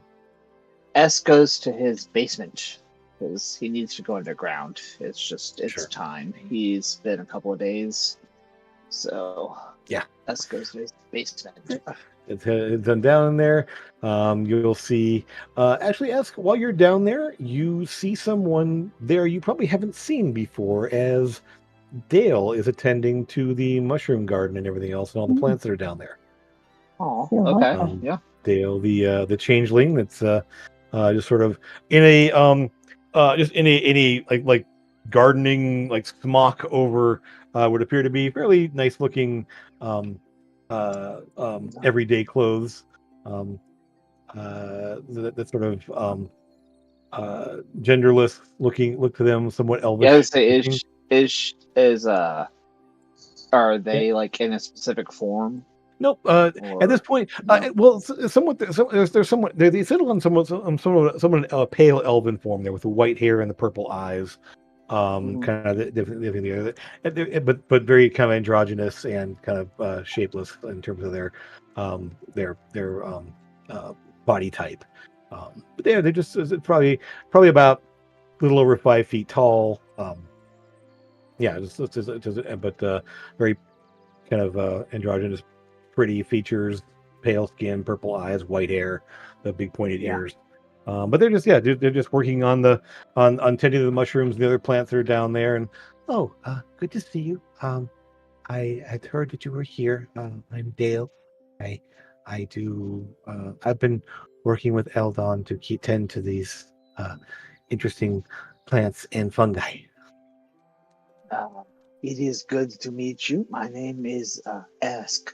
I am living over here in the corner. It, There's some other tunnels that are there. Like the actual mushroom grove is kind of its own little set, and there's some other tunnels that are over in there. Some are like little storeroom areas. Some are just hollowed out sections. They haven't really been used much yet. But yeah, there's uh one of the rooms has a very darkened like stains and bits of rubble and stuff. Obviously, there's been some explosions in that room, so you avoid that one. Perfect. I mean, it, the compromise is to not test out mixing substances in the house or under or directly near the foundation. Um, Ash should probably um, meet Eldon while he's here as well. he's met him at least once. Yes. Yeah, I say Well, we did yeah. that fun. We did that. Yes. Um, yeah. No. And so you head on down there. The rest of Yeah. you up on the main floor there. Um, uh, Shortly after arriving, I mean, Kiva, and Gildor actually are in the lounge area, just kind of hitting around. Once word that you're here, they will come out to see you. Elia actually, uh, shortly after you arrive, she arrives. She comes in through the front door and meets up with you as well. So. The rest of you, the house is fairly quiet for the most part. Uh, Obviously, people are here doing things, but there's not a lot of activity, people running through it or anything else right now. But soon you have a fairly full place as you're all here plus two guests. Um, Lucas,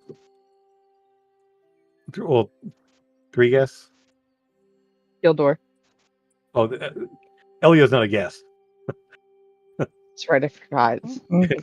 Amethyst just kind of gave her permanent residence, although Yeah, she's got a perfect. house in the forest. Yeah, and she and her family's home is just the other end of the block. I mean, her family's home is right here. So, but no, she's been when she's in town, she stays here typically. So Amethyst would like to point out she did no such thing, but Alia just stays here anyway. yeah, I mean That's okay.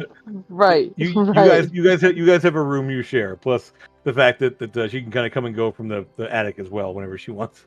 Yeah, because she There was flies like a bird. yes, there was a bird door installed.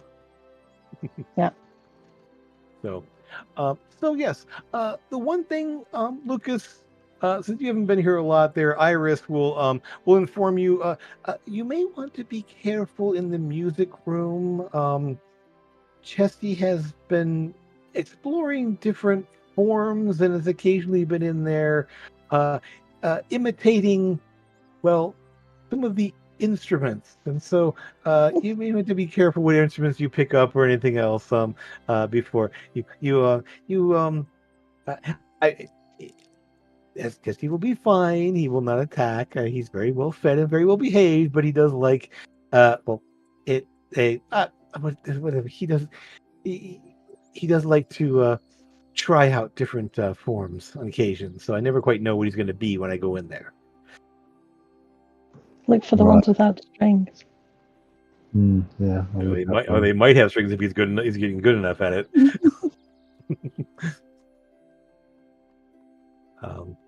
Poor Chesty.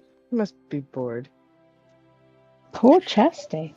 Yeah. I mean, He's fine. it's one of those things where he's getting really, really good at taking a lot of strange forms. Mm-hmm. And so One of these days we may have to just let him be. He's a great guard dog. Let's face it. He is a Yeah, great guard dog. No We one's may taking have your yeah. instruments anyway. He's that box that eats people, right? He's Yeah. a mimic. yeah, well, he doesn't eat people, but yeah, he is a mimic. Yes. He has Um, been taught that which peoples are safe and which peoples are not, and he does not eat the safe people. Well, he's also not big enough to eat a person Not at yet. this point. Not He's yet, still. no. I mean, he's a small at this point a small chest, not a full size, but a small chest now. So he's We got growing a him bit. when he was just a baby. Yeah, he was about yay big when you got him, but it's smaller than a shoebox. Now he's like about twice as big as a shoebox. Mhm. But Trevor not the full actually size. purchased him from the magic shop, but then obviously saw out to take care of him when Trevor went to Mhm. where Went off to prison. Yep. After going on a murder spree and murdering people in broad daylight. Yeah, only one really, but it was He was in broad daylight in front of the entire in town. front of a lot of witnesses, including the person who was in charge of the town at the time. So yeah, it was a Chesty might not be big enough to eat anybody yet, but he is big enough to give a nasty bite to somebody unsuspecting. yes. He could do some damage, but definitely he's not. Now it's funny. So Grim, you would know this guy. In the tumble tankard, you will see him occasionally because he stands out there. There's a guy that comes in there, has a mimic for a pet. He's this blue-haired dwarf who, I mean, he's a barbarian, face it. But he walks around with a full-size club that he will throw things. But that club is actually a mimic. He will set it down and actually pour beer into it. The mouth will open up and he'll pour beer into it. And yeah. So sometimes he'll take the shape of a stool to sit next to him there and he'll get a laugh when someone sits in it and then gets bit. Not I bad. didn't know mimics were trainable. Yeah. Juvenile mimics actually are somewhat intelligent and are telepathic. They're not, they don't have a lot of, they don't have a high vocabulary, but they do have it there. And then basic mimics actually can speak and are they're pretty much neutral. Now there's a variation called killer mimics, and those guys are just the crazed ones that'll just eat anything that comes nearby them. They basically have no intelligence whatsoever. But yeah, basic mimics, they're actually you actually ran into those killer mimics in the Dwarf King's the Rune King's dungeon. Those guys were crazed. No, they were mean. Yeah. Yeah, those were the mindless eating machines, basically. But yeah, young ones and Mean and annoying, man. They were so annoying. well, they were also quite insane just because of what Yes. the room because- the room they were in constantly regenerated them. So just Poor chests. It's okay. yeah, they've been put to rest. Yeah, hard. So I am just gonna call for Chesty and hope he follows me and goes in my room. Because that's where I'm gonna go. You will basically the fun thing is that Chesty can actually open all the doors because pseudopod grab pull And so when you call for him, you will, and you see like from the music room there, the door will open up there, and then basically a box with feet will just kind of like start like walking down the hallway toward you, just kind of plump, plump, plump, plump, plump, plump, and just kind of plunk down there, and just basically the kind of the tongue will come out and just kind of like all over the top of it, the top of the Mhm. chest there, and then come back in there. A couple eyes will kind of mismatch, to kind of come and blink up at you. Okay, I'll pet him and feed him the rest of the food that I brought with me, and then Excellent. go to bed. You'll happily devour it. Well, it's 3 o'clock. I'm still going to bed. Okay, sure. Sora goes off by herself and goes in her room. I didn't go off by myself. I'm still in the house, just in You know bed. what I mean? Like, screw you guys, I'm going to bed. So, I'm tired. Yep. Yeah, it's one of those things where like you're here and like you're still getting used to the fact that, I mean, you were just literally thousands of miles to the south like 10 minutes ago. Mhm. And now you're here, and like it's, you don't have jet lag obviously, but just sort of like this like location lag of like, oh my god, we're here now. Um, it's suddenly like 10 degrees cooler, um and totally different people and a familiar place, but yeah, it's definitely a strange place to be. Quieter. Much more, much quieter. I mean, there's still people like talking. There's still, you can still hear people outside, because I mean, it's a small city at this point, but growing. But it's a fairly quiet. The square. The people are on the square, walking around, talking. But there's not like a lot of like people yelling out or anything else. It's just normal people wandering around, doing their thing. Um,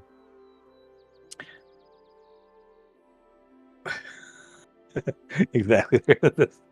um, and then with this, as you kind of you essentially, Kiva and Gildor will kind of bring you into the dining area to sit down and kind of, they'll get some cold refreshing drinks of whatever kind they can find in the house.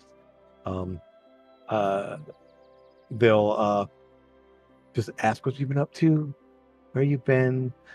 And shortly after you start talking, you're still kind of filling them in a little bit what's going on, a little bit what you've seen, just still kind of in that small talk stage there. Elliot will walk in and plunk down next to you, at the table there, so the four of you can sit and talk for a bit. Mhm.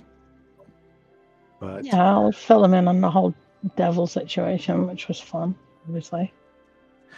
great. From Things can't just go to plan. the trollings, and now and horrible eldritch creatures from beyond astral space, and now we have honest to goodness devils. Great. Yeah, and Sora's having nightmares about dragons. Well, hmm never a dull moment, right? Right? Just having an identity crisis. That's all. Who does? Mm-hmm. So, um, as you guys are kind of catching up a little bit there, we will actually pause and cut the break. When we come back, we'll kind of figure out what next steps are, what you want to do, and uh, any conversations and or information you want to look into, things you want to check out. But we'll be back soon. So we'll see you in just a minute.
And we're back.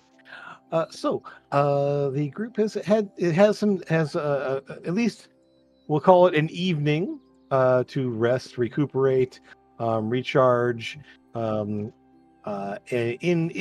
Raven's Crest here, as you guys all have your rooms and you all have places to stay and people to chat with and things to do around here.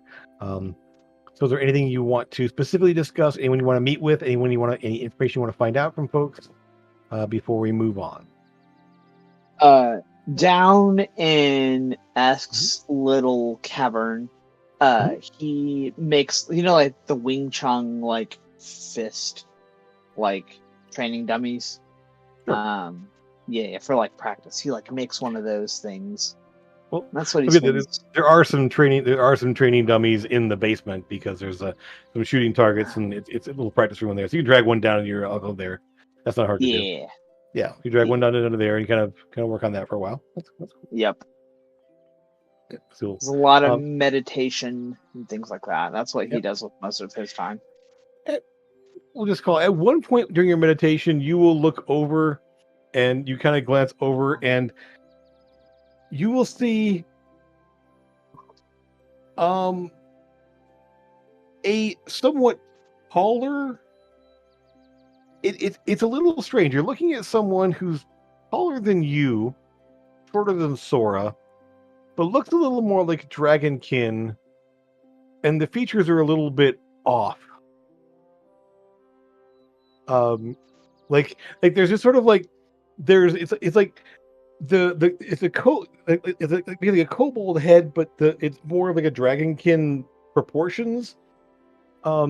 And as you look there, as you kind of glance over there for a moment there, you'll see it kind of change a little bit. Like the snout will go a little bit longer. And it's just sort of like it's shifting and changing a little bit. And as they see you looking, oh, sorry. I just hadn't seen anyone like you before, and it shifts suddenly. They kind of step back out of view for a moment there and step back, and it's Dale in the same somewhat elven looking shape before there. Oh, sorry, I just hadn't seen someone with your physiology before, and it was I've seen a couple of Dragonkin, but never met a kobold, right? Yes. Quite different people from the same place, more or less. Interesting. I have not met one of your kind before. What? They look very, very like kind of shy at this point. They're like, I'm sorry. I normally don't do that in front of people. I just I am what's known as a changeling. How interesting. How do you do that? He cocks my head a little bit, like I don't understand. To describe. It'd be like asking you how you chew food, I guess. Or how you do something. How you do motions that you do, or how you move your tail around. It's a little, just sort of, yeah. Dale's been here working on the garden, the subterranean garden the whole time. This is the bartender from Jewel Flagon, Dale. Yes. Yeah. Esk has never met them before. Yeah, for sure. Very interesting. Feel free to continue. and then he'll just kind of turn back around and keep training. So they kind of like, sorry, and just because, they go wandering off, and they'll actually probably head on home at this point. And he just kind of like huffs, like weird, but interesting, new experience, fun. Just get back to work. Yep. And so, yeah, it's yeah. I mean, you guys are all kind of preoccupied in the house. What we were doing here, so Amethyst, yeah, you guys are still talking in the dining room. Lucas, what are you up to? While everyone's kind of doing their thing right now.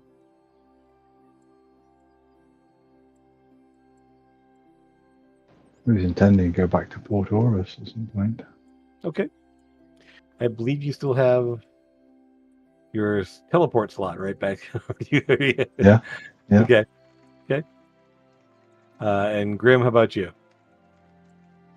I'm hanging out at that dwarf place where they drink, and I see everybody here and I say hello. I'm not being antisocial, but I'm hyped up on the sugar from the ice cream, so I'm going back to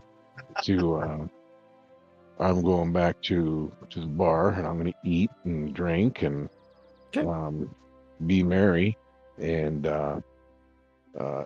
look in the Discord chat.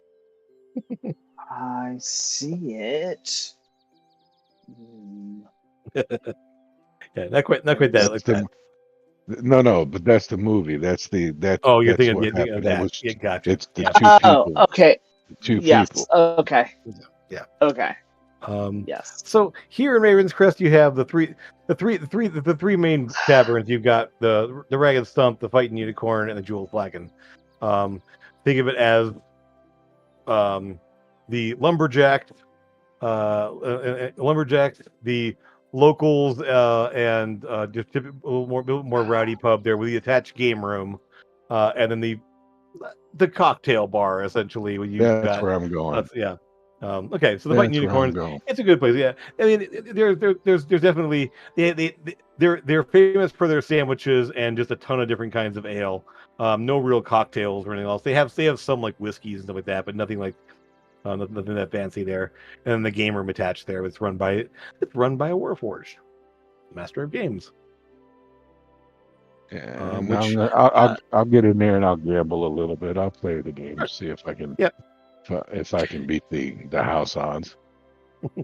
Well, it's all more just like playing cards, playing board game kind of thing. It's not so much like a gambling establishment, more just like playing games. Okay.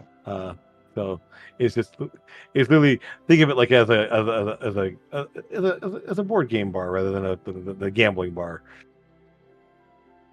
Yeah. A little odd to you, but there's a lot of fun, different weird things to play. Okay. So, yeah. So you get some drinking in, Lucas. You pop on back over to Port Avress, yeah. Okay. Yeah. So, are we all going, or are you just going to do that and then pop back?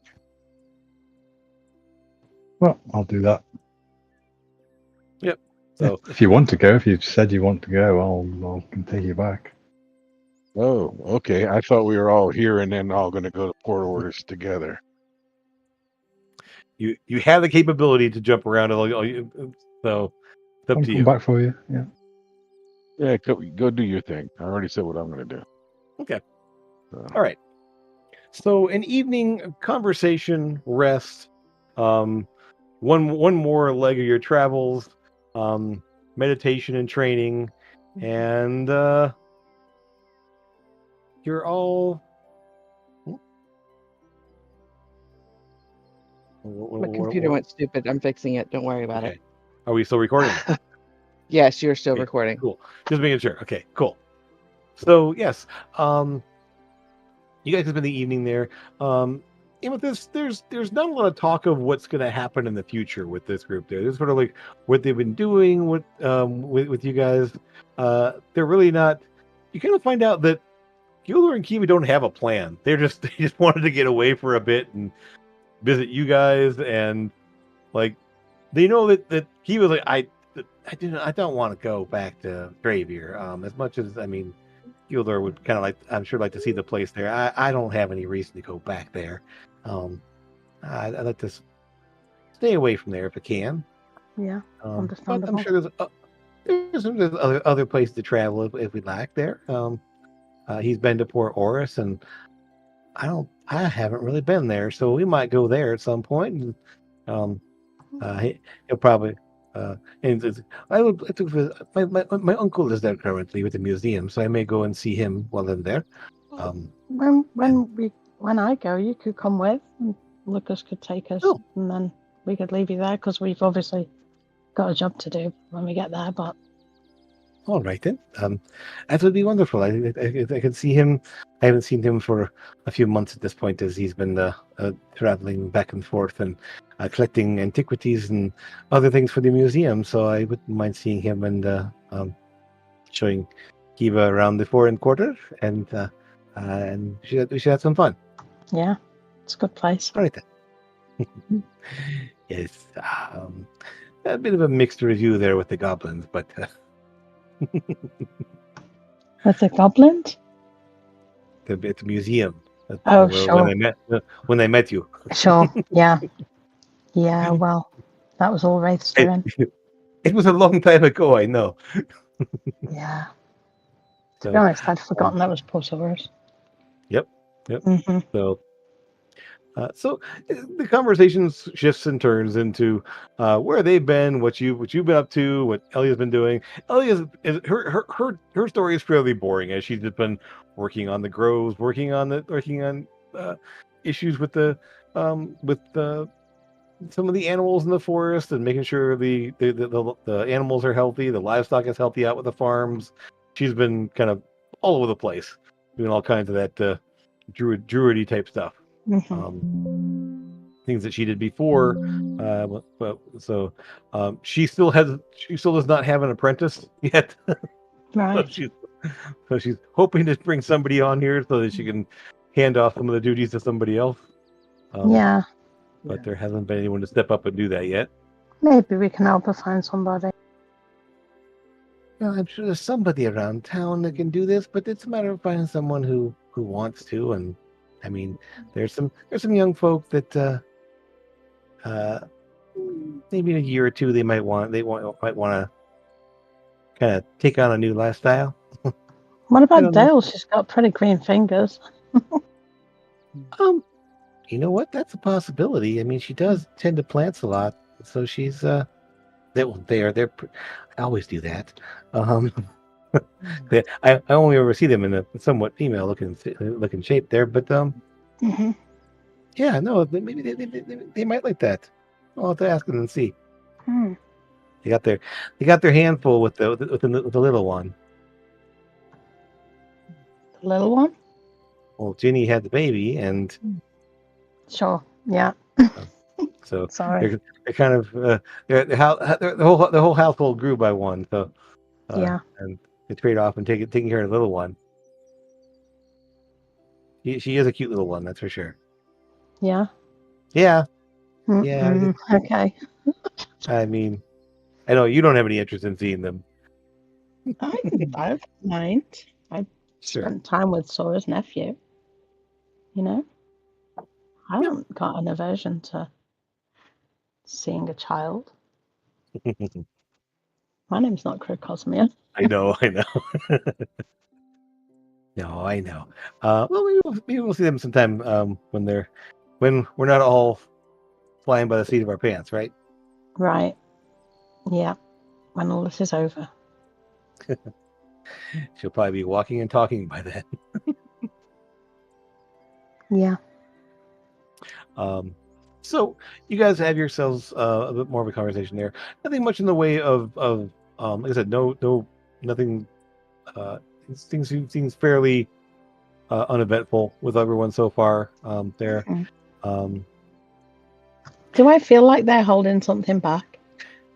Not really. It's Okay. more just like, it's almost like you're in a different like orbit right now with all your jumping around everywhere, doing everything else. They're sort of like, they're definitely kind of settled in. Well, I mean, obviously Akiva and Gildor aren't settled in, but they're just kind of in travel mode of like, we're just going out and seeing things. And Elia's kind of doing her job and Yeah. being like, and you realize like you kind of joked around her being the Baroness. She kind of is. I mean, her dad's in charge of the whole place. There's the mayor, and Yeah. then kind of her next. Like when it comes to people in town who have the most responsibilities, it's like her dad, her soon-to-be brother-in-law, and her. So it's becoming. She's definitely taking on a lot more responsibilities and things like that, and so it definitely, you're picking up that it's weighing on her a bit. She's doing all these things and taking care of all this stuff there, and then nobody really help her just yet. Yeah. Well, she's got responsibilities of her own, hasn't she? Yeah, between the things she does for her father, for the whole region, she's taking care of the farmlands, and just the health, the general health and well-being of the forest and the animals within it, and like she's slowly moving into archdruid status. Yep. She's not quite there yet, but she's getting close. I think it's 14th level. When you hit archdruid and suddenly stop aging. Yeah, that'll be fun. Yep. So, so again, it's still a very pleasant conversation. You guys have a lot of laughs. You just share some time there, and it's very, I don't know, calming to be among the people that you love without having to worry about the world ending. Although there's still this nagging things looming. Yes, things that are out there. But I am just trying to take time to just, kick back and relax and de-stress. And you find yourself kind of like listening to the small talk, listening to the little stories of things that happened, and the weird people that they've seen on their travels, and the things that Ellie has done with some of the strange little animals in the forest, and just all those kinds of like less crazy world-ending stories, and finding yourself kind of settled, like calming a bit. Grim, the tavern that you're in there, it is very lively, and the evening, that a very pretty half elf runs the bar in the evenings there, and it's pretty lively in the evenings. A lot of people kind of come in here. It's not like rowdy and like bar fight kind of thing, but just like a lot of people talking and laughing, and has that sort of atmosphere of people here. Most people here know each other, and they all sort of hang out with each other a lot there, swapping stories, drinking, and just having fun in general. So you have probably where is it at here? One sec.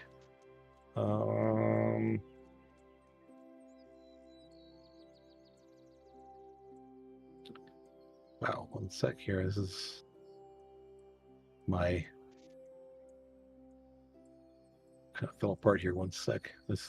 My browser crashed on me, so I'm trying to restart the system here. Not my Roll20. It's fine.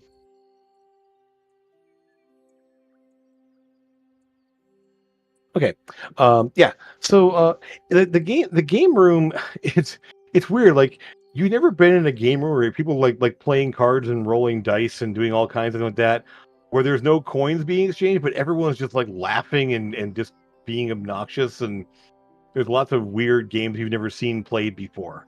And overseeing it all is a Warforged, a full-on robot-looking guy, who's just like very calmly handing out like games to people and stepping in to be the arbiter for any rules disputes or anything else like that.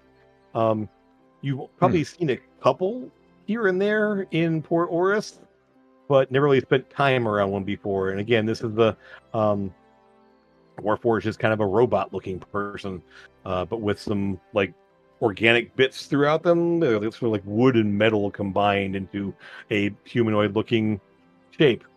And Like something that Eldon would have made. sort of, kind of. You've been around long enough in Coppervale to I mean, and you're old enough to at least hear the stories of what happened with the automaton uprising a while ago in Coppervale. It was pretty bad. Essentially, the automatons that were used for mining and everything else, and some for farming and everything else, essentially rebelled and caused a lot of death and destruction. And then they were just either destroyed or they left. And the Warforged, or what kind of came back from the ones that were left.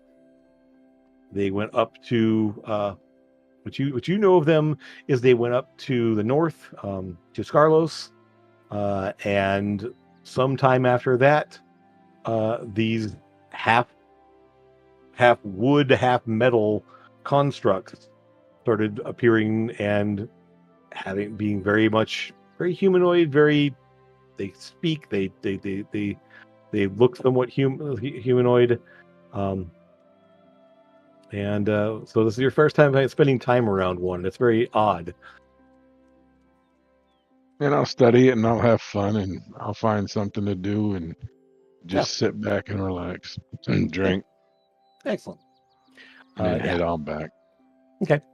So you get in sometime in the evening there, Sora. You get your rest in. Esk, you get your training in. And the evening passes. Lucas, you head back to Port Oris. And I assume meet up with Lindra. And anything else you wanted to do for the evening besides that? Anything look into or check out? No, just relaxing, chilling out. So, fairly early the next morning. Let's see here. Who would it be? Probably Amethyst, because you were the one talking there. You will get a sending, and it's not early, but it's still morning. You're still having like fully like up and alert and everything else. Everyone's kind of being lazy a little bit. Sora, how early are you getting up and doing things? Probably fairly early, seeing as how I went to bed way early. Yep. Okay. So what would you be doing around the house in the morning there? You'd be spending time there, you'd be being up by yourself? Moping around, telling Iris how she was lying, that, I did get arrested. It was all her fault. I wouldn't know that for sure. We've been here as long as you have. I didn't know what the situation was going to be. Yeah, well, it's fixed now. Well, good. I'm sure Catherine will be here. Happy to hear that too. They don't live here anymore, do they? I think you actually got them a place of their own somewhere nearby, so they still have a room that you haven't done anything with yet. And S still wants to be down in the basement. I'll probably just come. Nope. I'll tell you later. Okay, that's fine. The fact that you're here, they will come and see. So Catherine and Reese will come and spend time with you because you're here. Mm-hmm. And Catherine has sort of become kind of the one overseeing the shipping and everything else, the warehouse here. Mm-hmm. Reese has been making sure the provisions are all here in the house. He's not doing the cooking here anymore, but as he's been more taking care of their cottage. Which happens to be one of these little ones over here in this neighborhood, just down the street from the warehouse up here. Makes sense. Yep. So yeah, they're happy to see you, spend time with you. But as you kind of are all kind of determining what you're going to do with the day, spending your time, ask their kind of do your morning stretches, routines, and meditations, and everything else. Grim, sleeping off a bit of a hangover, as you had probably a lot of ale. And Lucas are being in Port Oris. And with this, you get the sending, and it is from Delia. Okay. I'm going to request assistance with travel soon. The Duchess's health is getting worse and worse very quickly. I don't think there's a lot of time left, and she won't be able to travel, but she can at least ensure that everything is done properly in accordance with the traditions and legal aspects of things. So,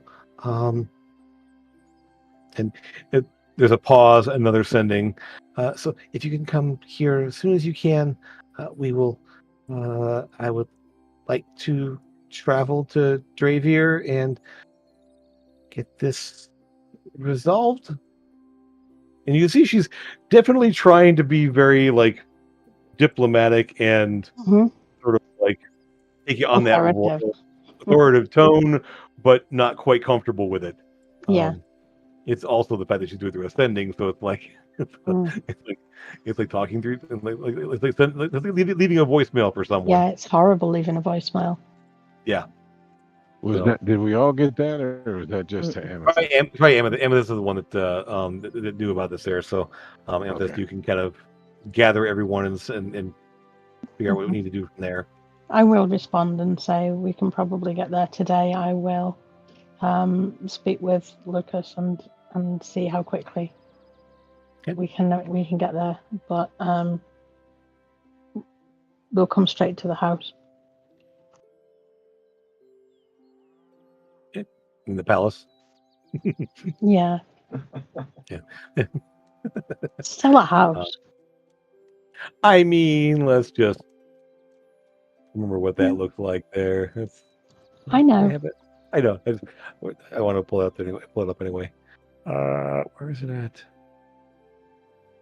So I'll do a sending to Lucas anyway and say, okay. I've just had a message from Delia saying she's ready today. So if you want to, yeah, sure. Let's go. Get the ball rolling with that. Okay. And then I'll walk around the house and tell everybody else that I've heard message as well. So okay. So you all get notified that it needs to happen soon here. So you guys can kind of figure out your what your plans are and go from there. I'll get ready to go and just hang out by the circle waiting for Lucas to show up. Okay. So Esk and Grim, you guys are informed as well. And with this, Elliot's like, I could transport you to, if you wanted to save a trip. I know Lucas has to jump back and forth. It might be easier if I transport you and then you can meet up with him there. Yeah, but it's not just me. It's me and Kiva and Gildor and Esk and Grandpa. Well, I just open up a doorway and you all go through. Okay. And Sora. Either way, it's just something that wanted to. If that's okay, then I'll message Lucas and let him know. Yeah. Okay.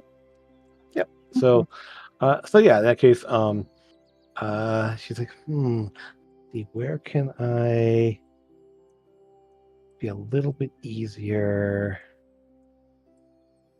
I will do another quick send in to Lucas before he pops over to come and fetch us, having already let him know.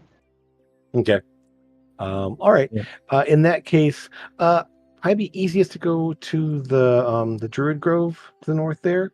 It's a bit of a walk, but it's a lot shorter than. Okay. All right. There aren't many large trees within the city itself. It's all up on the edges. I look at Elia. I said, I'm going to change that. I'm going to put one on my piece of property just for you. Nice. That would be good. I can even make it grow really, really fast as well sometime when I'm there. So cool. That's very helpful. Thank you. So she gets everyone together. Kiva and Gildor kind of gather up their stuff as well. And They all y'all meet there. Head over to. You head on up to. Whoops, cancel that. Come in here. To the large tree up here in the corner. This is it's the largest one here. It's just the easiest one to go through from there. So you all head up to the tree up in the northeast of the city, and again the line kind of snakes its way up the side of the tree. There, the tree pulls apart with this green glow to it there, and Elliot gives you a quick kiss and kind of gives you a little playful shove toward the opening there, and you guys can all step through. Okay. Finding yourselves now up here, essentially by the Druid Grove up in the very north of the city. Just a very short walk over to where the airship docks are, and then heading on down to the Great Lift, and then down into the city itself. Mm-hmm. Lucas, do you want to meet him there, or where do you want to meet? Where do you meet everybody? Did we arrange a place or? No. Yeah, we Yeah, did but you it. didn't respond to my message saying we didn't need you now. Where do you want to meet? Did you say where we want to meet? No, I you did said- now. Oh, right. Okay. We'll just go to the tumble tankard. You just want to go get drunk. Listen, we got a job to do. We got to escort her, and I guarantee if we had devils the first time we teleported in there, probably have them again. Well, why don't we meet outside the palace? Yeah, can do. It's easy enough. Okay. All right, that's easy enough. So you guys will head the way there. Essentially, once you guys kind of get to the main road here, and you head off to where the palace is up in this way here, Gildor and Kiva will give you big hugs and everything else, and wave everyone as they head on down to eventually down to this area over here, as the museum is down right over here. So that's where they're headed down there. Did you take care of each other? Of course, always. Well, I can't believe it's a little closer. I can't really say that for sure. But as long as we're together, I'll make sure nothing happens. Mm-hmm. Right. Turns a little bit, not quite as red as her hair, and they kind of head on their way, carrying their stuff with them. And you find yourselves outside, and I am trying to find I have way too many archived pages here to find the right one. As I go, I'm not kidding. I have over 100.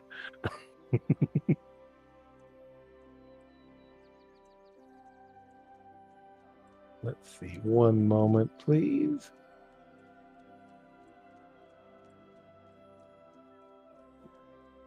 No, that's not it.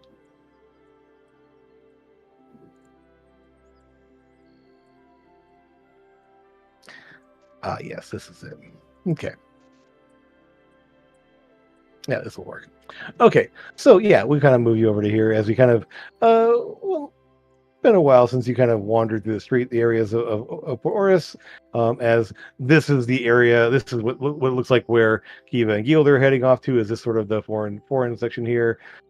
This is what it looks like over near the Ivory Lyceum. It's that big white building in the back there. And this is kind of this picture at street level, the bridges and the dock area that's as you kind of wandering to the south here, and then this, of course, being the actual palace, as it is this massive waterfall built into the cliffside there, with walls at the very top and then walls at the very bottom. Kind of this is what the grounds are like leading up to where the palace is. When you arrive at the palace gates there, you are immediately escorted, not to the throne room this time, actually to a much less formal looking room, It's sort of a sitting room, kind of a parlor kind of thing that there with the those little lounges and chairs and everything else, and it's more of a place to sit and like have like like drinks or just sit and converse with people. It's not like it's used very often. It's it has a bit there isn't dust and everything else on things because this is a palace, so it's not going to be let go for that long here. But it has sort of that feel of like things haven't been moved here. It's not very well lived in or used. As you find yourselves um, uh, in the presence of well, there is obviously Delia is there waiting for you, and she's in a very beautiful formal looking dress.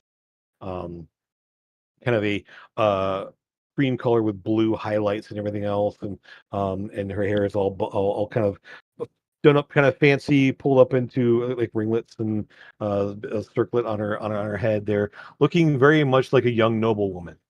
um Hunter there? Very hmm? Is Yes, Hunter in there? fact, there is the just kind of standing off to the side there, just very just sort of like just in that sort of casual alert thing there, about 3.5 feet tall, roughly. Um, uh, and give me perception checks, those of you who are taking trying to take note of him at least. Oh, there you go, Ask. All right. Well, okay. Okay. Wow. Some good rolls I there let too. my emotions I get am involved. I am Yeah. looking. I am just looking at everything. It's all All right. new. So one thing you'll notice is Staring at the floor. it's just the two of them. There are two guards at the doorway, and the door is open. They don't close the door behind you. The door is open. And there are two like very like well appointed looking guards on outside the room. But the two of them, she is there. He is there. Um, Ask something you'll note about the guy in there that I don't think you haven't seen this guy before, have you? This is your first time actually seeing him. Hmm. Okay. So one thing you'll note about him is his eyes look a little weird. You kind of get a good. You managed in where you position yourself. You kind of like get a good straight look at him, and his hood's up there, and he has a, sort of a face covering. But one thing you'll notice is the eyes look weird to you. Um, and at first you think they're eyes like your like kobold eyes, which are a bit like a bit. They're not segmented like a bug's, but they definitely have a different gleam to them and different look to them. There, his look odd in a different way. They're almost like cut gemstones, like green, like almost emerald, and a little bit of the skin above the eyes there in the forehead is kind of a bronzish color. This snake. Nope, they're definitely not scales. Um, That spells. uh, the other thing too is the way he holds himself is you are very good at reading stances. Is what you do as someone who's been Right. in combat and all that. And you're looking at this Mhm. guy, and you just see he's standing still, but like he's unnaturally still. Like he's almost a statue, just perfectly at ease, perfectly at balance. Mhm. And you can specifically spot there, he's got the cloak on there, but there is definitely some sort of a weapon underneath the cloak. Um, you're not sure how it's drawn exactly, but there's definitely some sort of a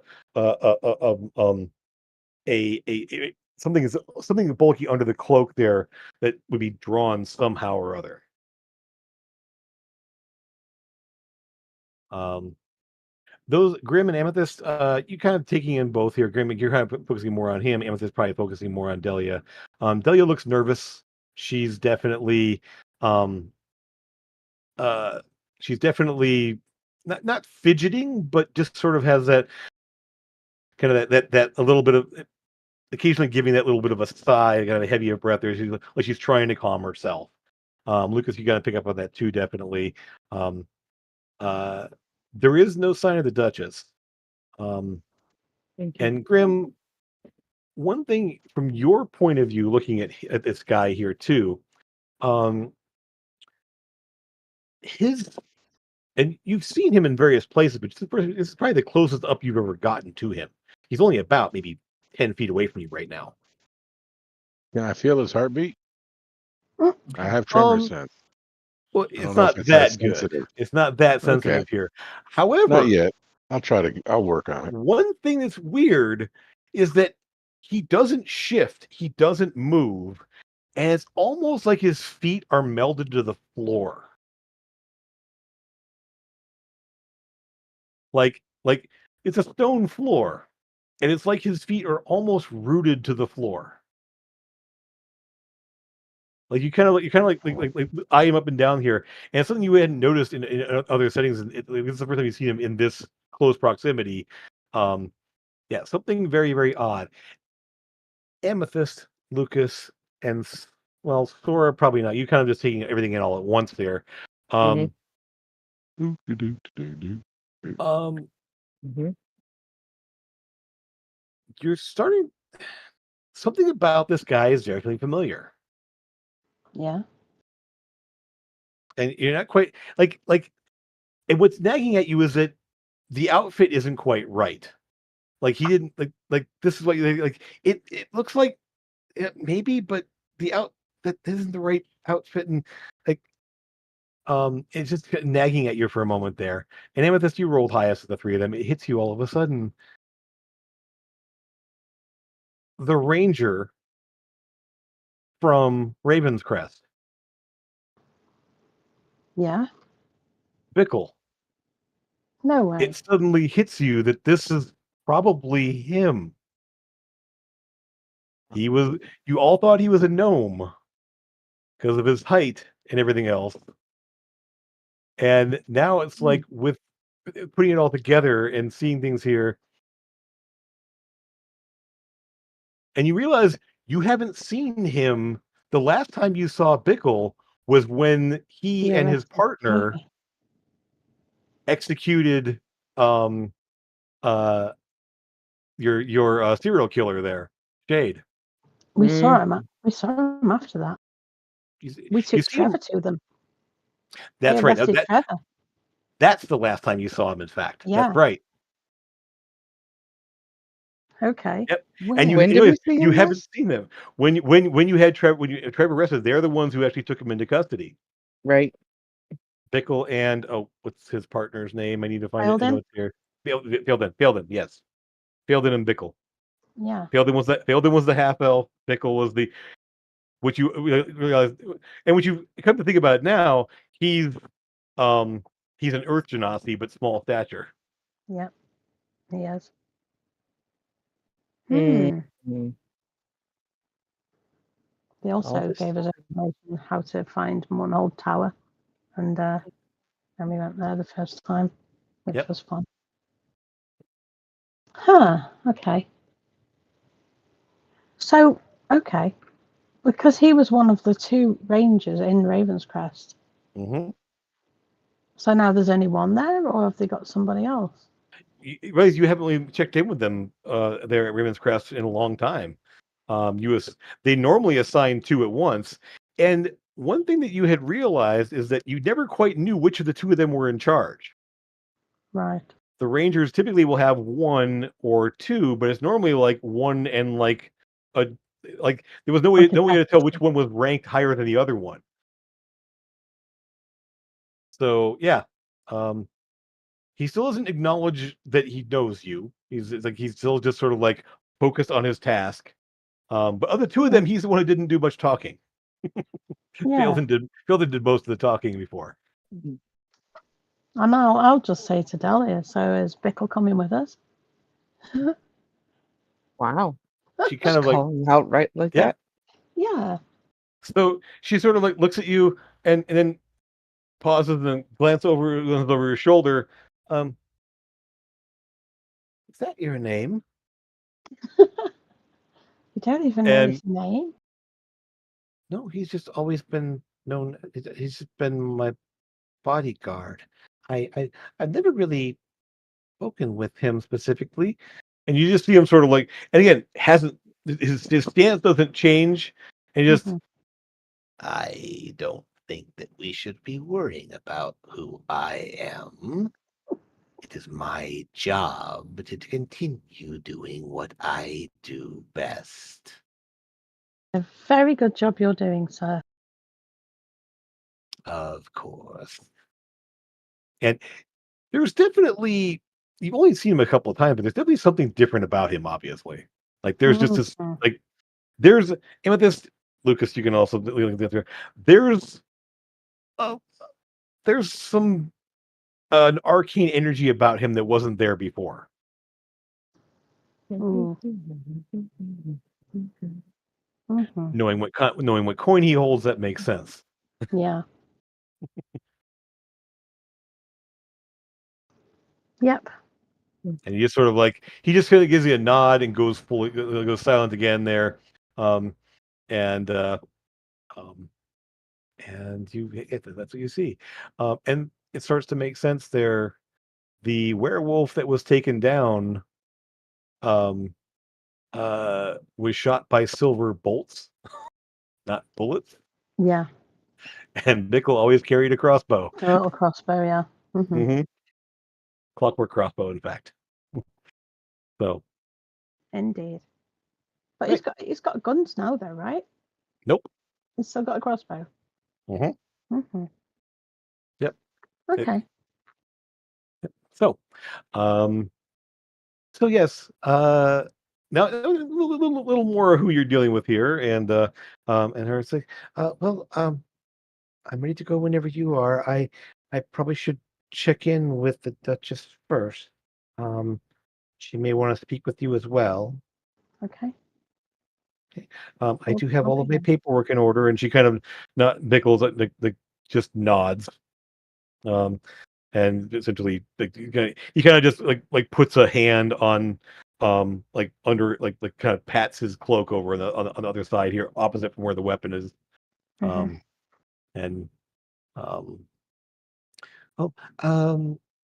do you all wish to speak with her? Well, she probably wants to know who's all coming, so we should all at least. And she steps out there. Guards, we need to speak with the Duchess before we depart. And they just nod and step aside there, and then kind of you walk down a short hallway to another room, and they knock slightly, and the door opens up, and you are brought into a chamber that's obviously a bed chamber. I mean, you see the massive bed in the middle there, but it obviously is not meant to be that. This bed has been put here recently, by the way, and the furniture doesn't quite match the layout in there. But lying in the bed is the Duchess, and she looks awful. Wow. Skin sunken, her eyes sunken, her you just see the age has definitely caught up with her. She just sort of looks up. She's propped up a little bit so she can see. Good. It is time then. Will it be? Child, when you return, if I can, I will still be here. If I am not, And she actually points to, she actually puts a hand up there to where there's a box sitting on the nightstand next to the bed. And with a little velvet lined box and everything else, and you see there is a coin sitting there. you will choose what to do with this. She awaits your decision, and you will make that choice. And she coughs weakly, and you realize that it's just the Duchess. Yeah. If the coin's in the box, then obviously. I mean, you can set the coin down near you. You don't have to be holding it all the time. There, those of you who have the coins. Yeah. But in this case, yeah, it does not. It seems that the there is no sign of the hag currently. Yeah. It has been 84 years I've spent with her. I will spend my last time on my own, as I was before her. I don't wish to be disrespectful in any way at all, but I would just like to ensure that you definitely know nobody else will pick it up whilst Delia is gone. If anyone tries, they will be in for a very rude awakening.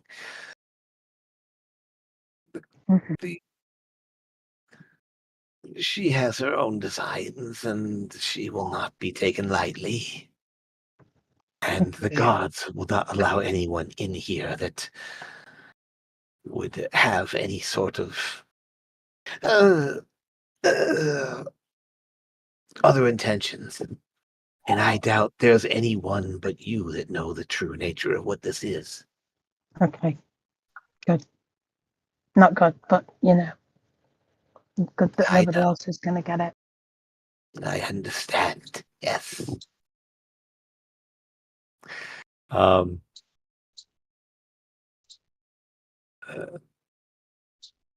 she's sort of eyes closed for a moment, a little labored breathing for the moment there. Dahlia, you know what must be done.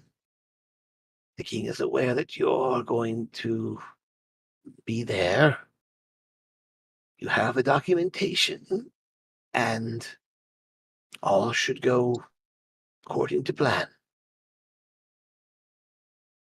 I wish I had more time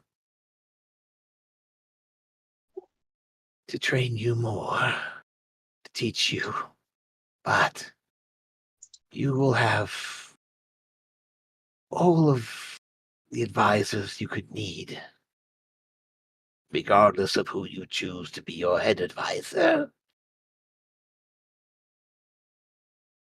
And she glances over at the coin. I look over to the coin there. Mm-hmm.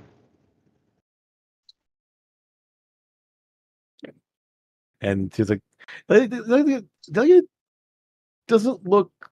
She looks sad, but she's not on the verge of tears or anything else. She's just sort of like just taking this all in. She's, Thank you. I will make you proud. I will do what needs to be done. We will succeed. she looks at you. Shall we? Then Yeah. Yeah. Are we able to teleport from here? I know a lot of magics don't work in here. we should go to the we should go to the courtyard. It'd be easiest there. Okay. It's the most space, and There's and she as you're walking out there, she's like, there's not only anti-magic and things that interfere with things in this place. It's fascinating. The architecture itself prevents things from happening. The angles, and you realize as you're walking through the hallway here, the angles are not right angles. Nothing in this palace is like a perfect right angle from like the corridors and everything else. They're all slightly off. Horrible. Like not enough to be like noticeable until you're looking for it. Now you're seeing it going, yeah, it's not a 90-degree, it's like an 88-degree turn. And it's like, like nothing quite lines up perfectly. And Aldon would go nuts. oh, Yeah, I'm not enjoying absolutely. that. And it's something because you only basically went through like the main hallway into the throne room and all that. But in moving through the rest of the chambers there, like although Amethyst and Ask actually probably, and you Grimbar walking through here, you realize that it's messing with your tremor sense.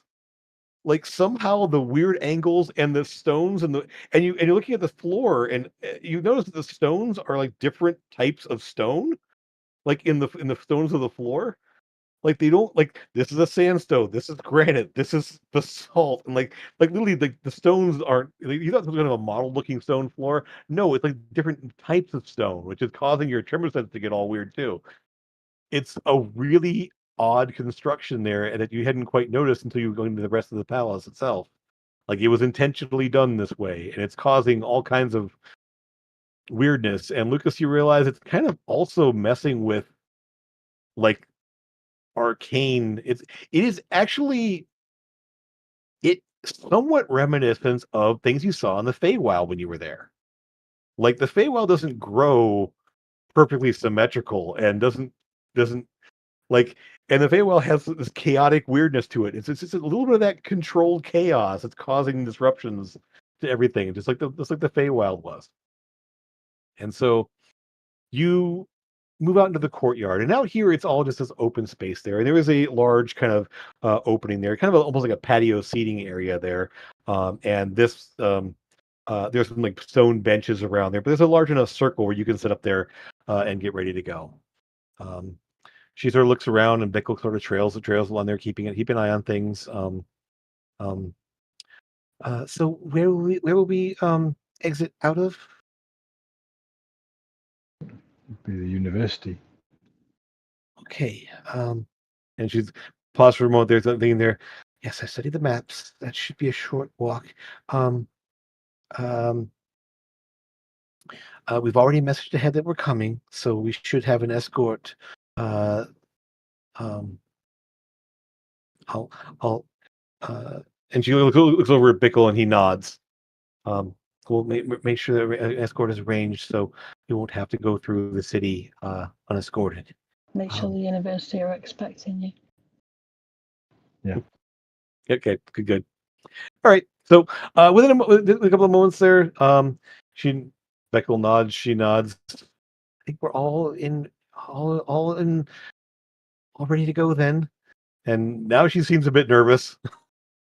Don't be worried. It's all okay. You're perfectly safe with us. I'm good. I mean, 6 months ago I was trying to get into a fighting tournament and Yeah, I remember.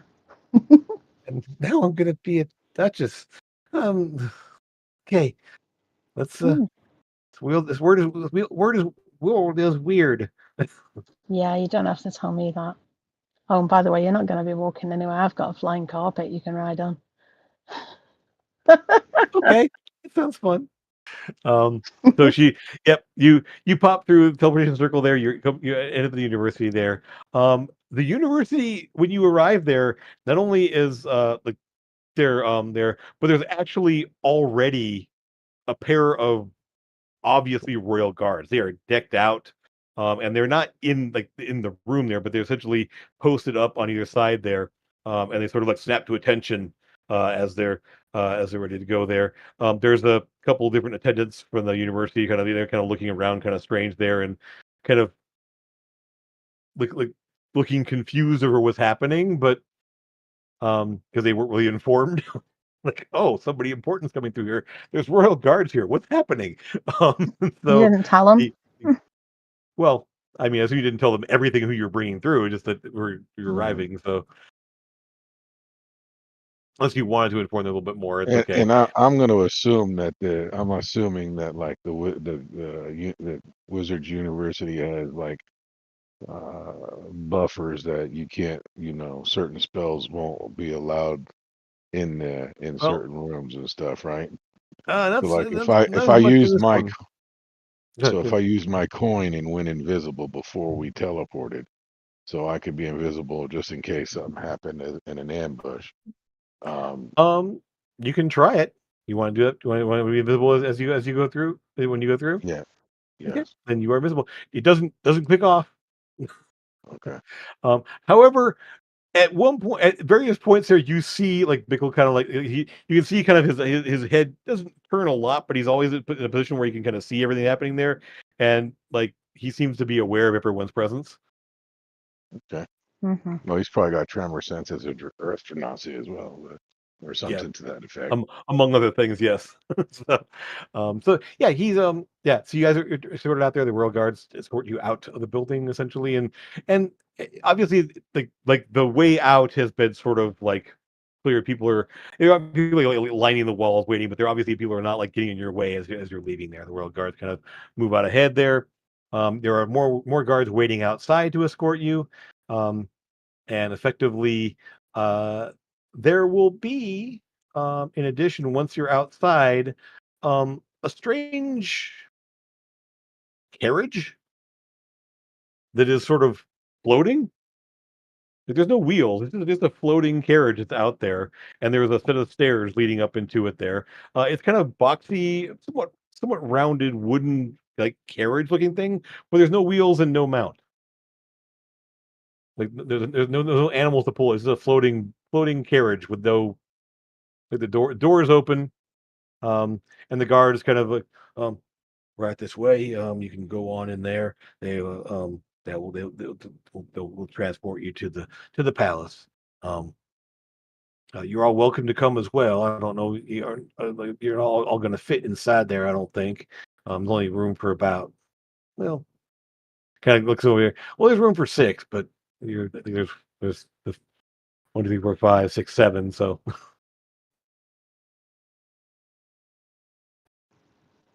actually, it's like, oh no, there's 6 of you. You can go ahead and go, and you realize the royal guards aren't seeing you, Grim,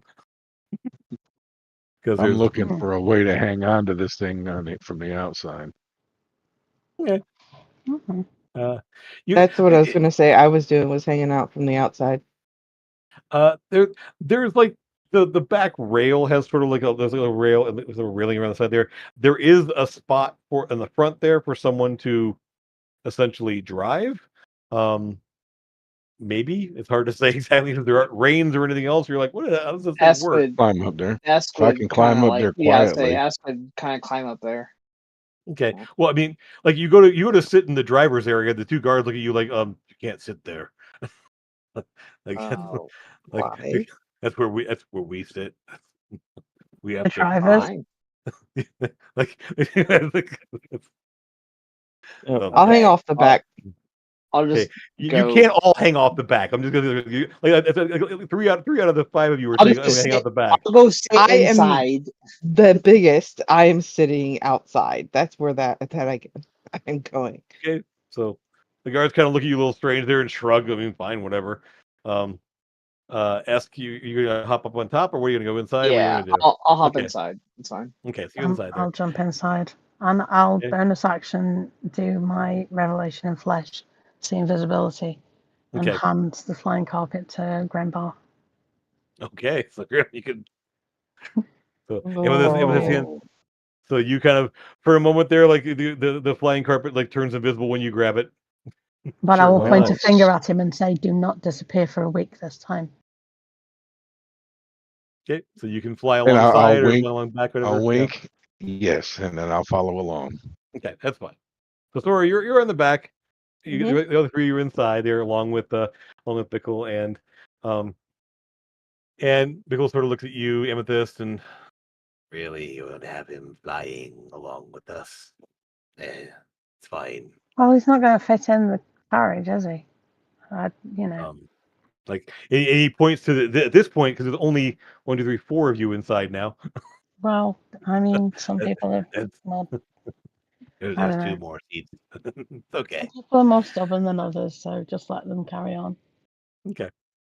Um, the 2 guards, two of the guards kind of hop up on top, and kind of the others kind of move off to the side there, and you see that there's a couple more kind of in the area that they're sort of like ranging around.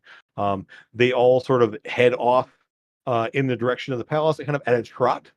Just kind of like trotting along there. The carriage kind of just starts to move forward, and it's really this is not a breakneck pace there. It's not flying, it's not rocketing through the city there, but they're the guards that are trotting along with the carriage there are keeping up, even though they're in armor. Um, Anyways, they're moving pretty fast because the carriage is not rocketing, but it's moving at like horse speeds for kind of at that, and so it's moving along the space there, and the guards just trotting along, keeping up there. Two guys up on top, they're somehow navigating it. You're not ask you're up on top looking at them. You don't see them. They don't have like a steering mechanism. They don't have reins. They don't have anything there. They are just kind of like somehow conveying which way to go as this carriage heads through the city. Um, near you start seeing where the kind of the military quarter is that you've been there. Turns and goes up into this broad street. Um, There are more guards posted, obviously, in various places there. You can see there's kind of the military buildings where you just were yesterday, in fact. And you head on up to a rather large, stately-looking building. It is, you assume like a royal, like meeting hall, kind of that. It's not a place where someone would live, essentially, but it's definitely a government office, the kingdom office there. You're sit out there, large stairways up to a columned front, and you head up into a big building. You're escorted in, and the guards sort of look at you like, um, "I, are you all together then? How?" And We've been Delia, asked by the Duchess to escort her ladyship here. So yes. they're all with me, so yes, I would prefer them to stay here. And so, Grim, are you going to try to stay invisible at this point? How long did it take us to get there? Probably only about half an hour. Like your visibility hasn't worn off yet, but I mean, at one I'll point, try to, but I don't know. I don't want to cause trouble. So if it looks like it's going to cause trouble, I will not. Okay, Amethyst, you definitely see him. He's there with the carpet there. He rolls the carpet up there, still invisible with it. It's invisible. You can see it there. The guards. All right, then you can come on in. Just all. And so the guards kind of like set these large doors there. You're brought inside. And as you go kind of to follow in there, one of the guards sort of like stop and looks at you, like looks directly at you, Grimbar. You may want to not go in like that right now. And I'll come out. I'll come out. But I wasn't trying to. Yeah, he doesn't seem hostile about it. He just sort of matter of factly like, you're not going in like that. And Okay. so like, well, he says it in a polite tone there. You realize it's like you're not going in like that. No. I understand. Yeah. I understand 100%. But Yep. I don't trust any of them. One of the other guards actually goes, "Whoop." Like when you got visible, like he did not know you were there. Like, but one of them obviously did. So, so you're able to head on in there, and You're the guards fired. escort you in. I'll look up at him. Like, You're fired. like not everyone has the same sensory capabilities as everybody else. It's how things go. So you mix and match. I'm sure he's got other skills. So you're able to head inside, and you're brought into this large, just this marble hallway, just gleaming white pedestals with various plaster sculptures of busts. You got like paintings and tapestries along the wall, and beautiful, like ornate looking carpet down the middle of the whole thing there. All kinds of intricate designs. It's beautiful and just utter, like just crazy in just how rich looking and fancy this place is as you go through. You're brought down the hallway there. There are some doorways that are all closed. At each doorway, there is a pair of guards. So there's a three sets of doors on either side there, a pair of guards at each door, and two more guards at a very large opening up ahead there, and another set of doors that are closed. Delia is kind of walking along, looking there, and she's sort of like settled into next to you, somewhat, Amethyst, because you've been the most social with her for the most part, and a little much, but right. I mean, I thought the place in Queresh was big. This is a little, and this isn't even the palace. This is just where they meet with people. Whew, okay. And just trying you're in control there. Walking at the back, sort of. So Amethyst, you're kind of up near the front with her. Who's behind Amethyst and Delia? Me. You can kind of so ask you kind of there. So I guess who's sort of in the back of the group, I should say. That would Sword be and Grim. me.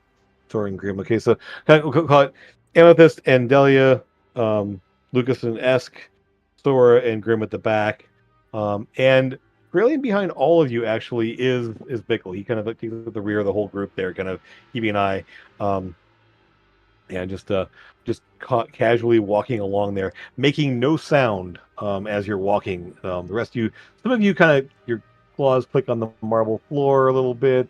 Sora, your boots thud on the floor there as on there. Grim, you are quiet, obviously, because you had the boots of Elvenkind. And Lucas, you're light-footed there, so you're kind of walking quietly. But Bickle makes no sound either. Just like you, Grim. The guards open, and you are led into a massive throne room. There are two thrones up beside there. One of them obviously more. One's dead center, and there's another one off the side a little bit.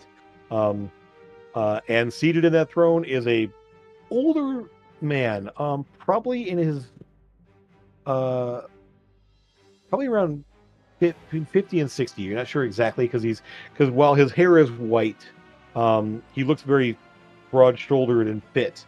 It's hard to tell. He is his hair is just immaculately like pulled back into some sort of into some sort of fashionable style for the era, for the region. White glittering robes and just looking like gleaming looking royalty. It's like this guy's a king, obviously, the way he's done up here. As you step forward, the announcement goes out there. Lady Delia, for Avress, and he says Delia, and basically Delia of House Maltanis, actually, is how she's announced. Not as if it's her last name, but of the House of Maltanis. There's a distinction you can pick up on there. She's brought forward. You see what the man on the throne will stop, look out at all of you, and then stand up, step to the side once everyone's settled there, and someone else walks into place and comes and sits down.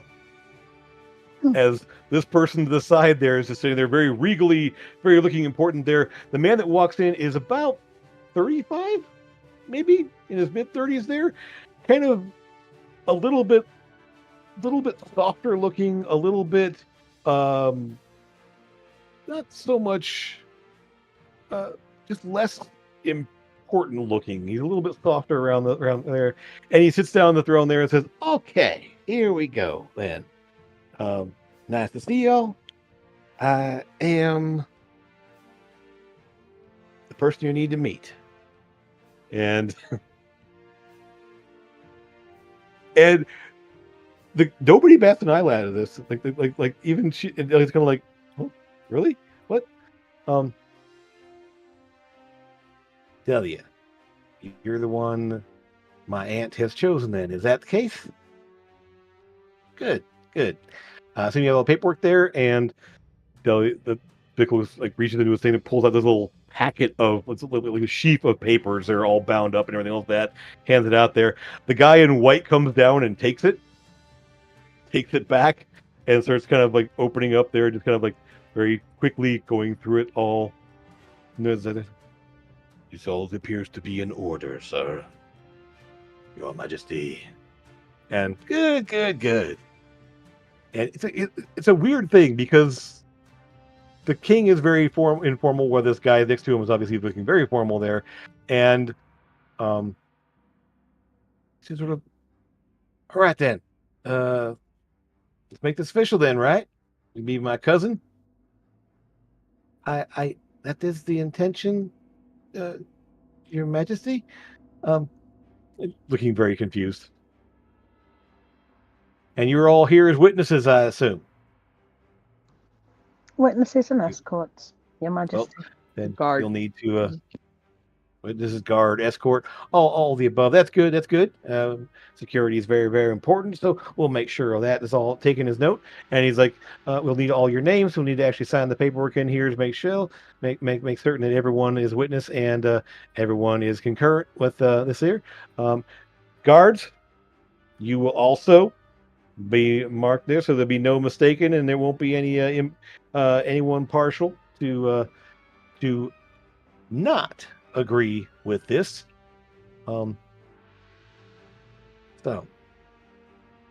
sorry for the weird thing here. I have to can't be too careful with things that are going on right now, since I have met my soon-to-be cousin here before, and I'm a little bit worried about things that are happening in the world, and things that have happened in the past as well. So we make sure that we keep this up here.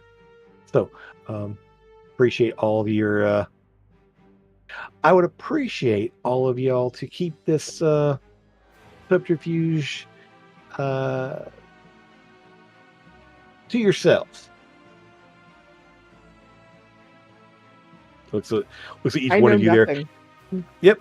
And then for the first time, like after he says that, he sort of like levels the gaze on you, and the first time you're seeing like the guy who actually is not messing around here. Good. So he knows. He's looking at a rogue, trying to tell the rogue to keep a secret. Yep. It's like, yep. Okay. Yep. What do you mean he knows? He knows what? Remember, like, we, at the very beginning of this whole campaign, we thought about, like, getting him involved to remove the hag, but he's fully aware of what is happening with the hag and her. Not He has it necessarily. coming too, if I'm not mistaken, doesn't he? That's what you told me. My understanding, that's what Jim just kind of alluded to. That's what I was.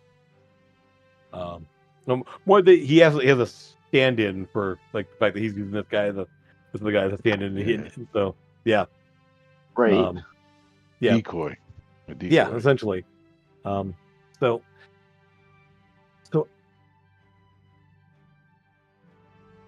Delia, I welcome you into the family. So basically, signatures will be taken all around there. There'll be a paper for all of you to sign as well, as you kind of put down your names. You are witnesses and are essentially there's essentially a whole sheet of people who sign this and approval there. And one of the signatures on there, as you're held there, first signature next to his is the Duchess, as Kayla Montanus is the first signature on there already done.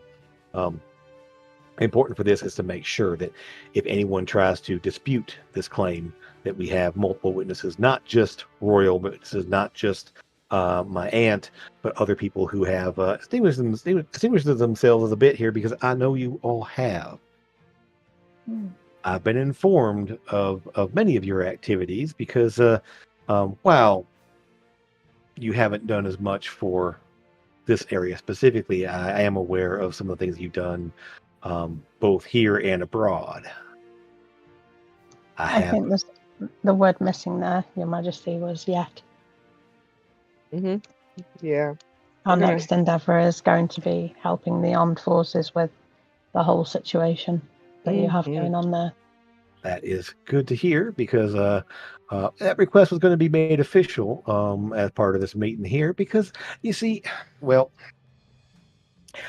I know there's more to these damn giants than anything else here, and I'm sorry, Delia, but this we kind of this is obviously all a formality here. You're my cousin now. Welcome to the family and everything. And he just sort of like settles in at this point, kind of lounges on the throne here. Sorry, I don't have more chairs for you here, but we're gonna look at this done kind of quickly, so you're not standing around forever here. But understand here, we've got a number of issues here with not only the giants. We've had issues. I mean, you dealt with issues in Drakal. I've already been in contact with with the queens there. As I don't have highly we are still working on our diplomatic arrangements there, as I understand the situation has changed as of recently. So we are already in process with talks with the queens there to see how we're going to proceed in the future with potentially offering them aid for the rebuilding of the losses they've suffered. Now I'm aware that you are quite instrumental in stopping the threat that was happening there. Obviously, the growth in the northern part there, saving not only Raven's Crest, and he starts and he settles like he goes there. Obviously, helping their smallest village in the north there, getting on back on their feet and dealing with a rather entangled situation up there. All the situations with the cultists and everything else here in town, I've been made fully aware of what you've been doing, which is I say, very, very impressive.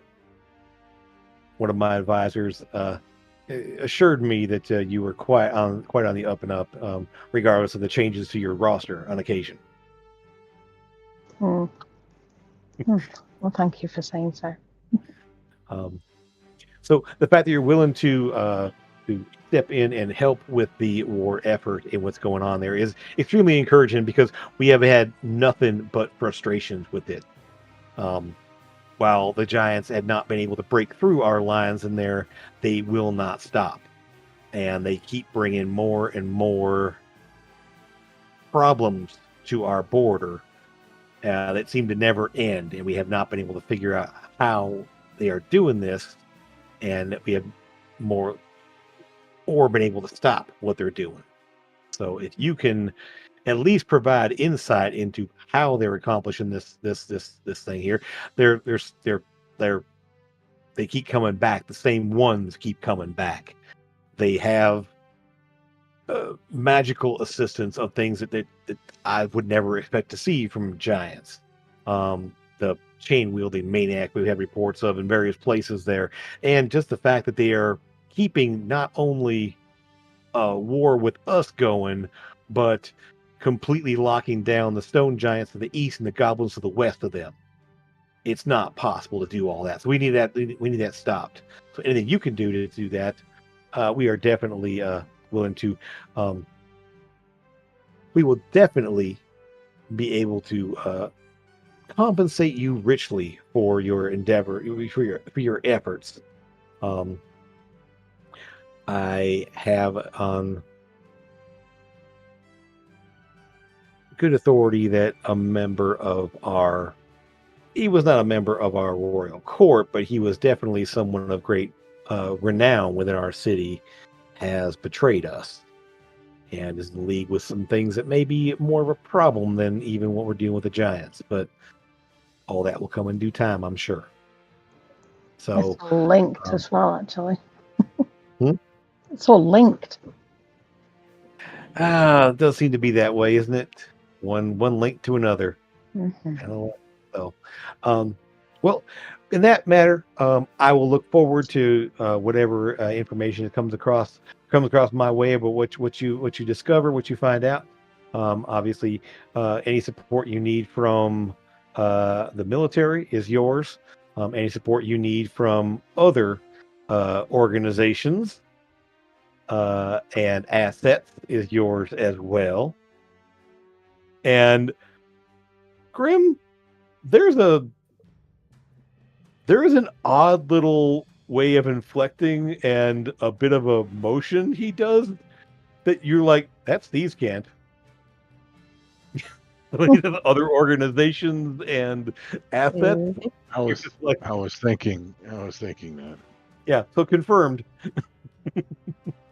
The king is very aware of the syndicate, and considers them Now, to is be he saying that was the betrayal, or no, that's on him? that's for when he was with other organizations to support you, other organizations and assets.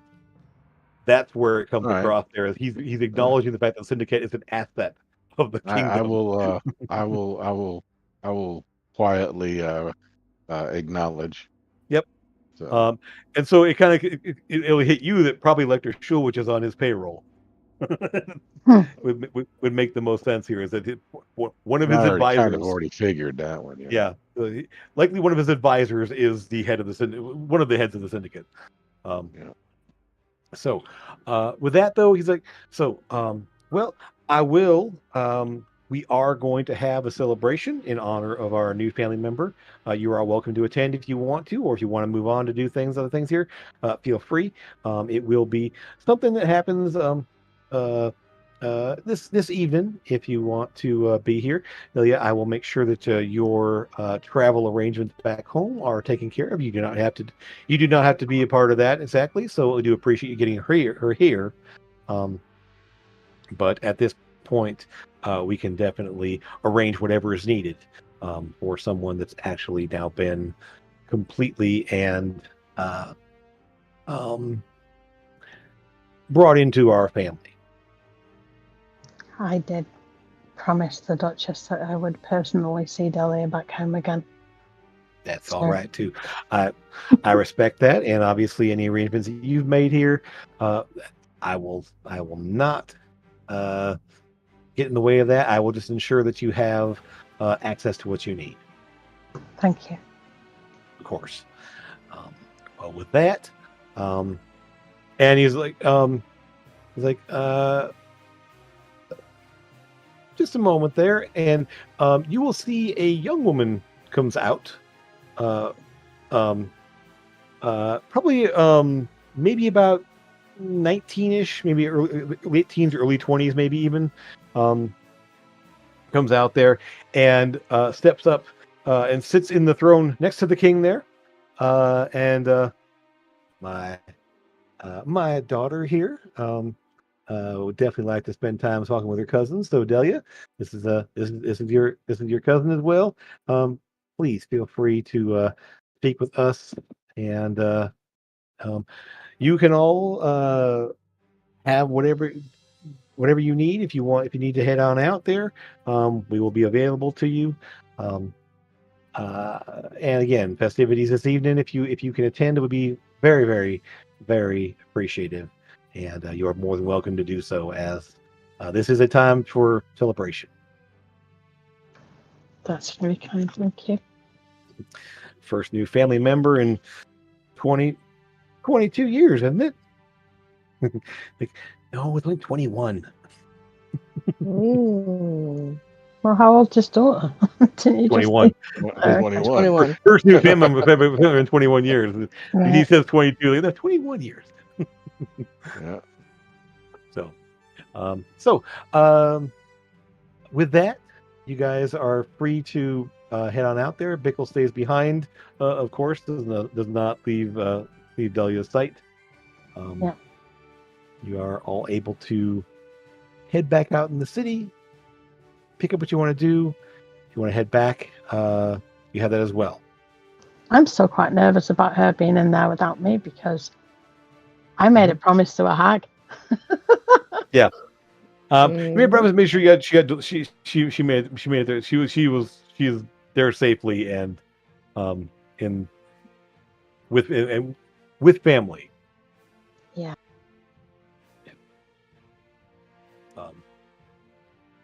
Yeah. So, you find yourselves again in Geyrvhon for the second time in 24 hours.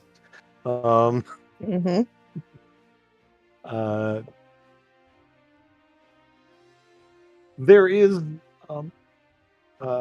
essentially as you do depart the Ronan area, there will be one of the doors that you pass on the way in that's open now, and there will be a very official looking military person standing there in the doorway here. I am General Fornan. I am here to be present if you need for information regarding the war efforts there. You can essentially meet with me here at the government facility, or the military barracks. Either one I can be reached at here in terms of what information we can provide. If there's any transport or services or anything else you need, we can provide that as well. I will not assume. I will assume that you have your own methods of coming and going. But if there's anything we can provide, please let us know. Thank you very much. So, oopsie.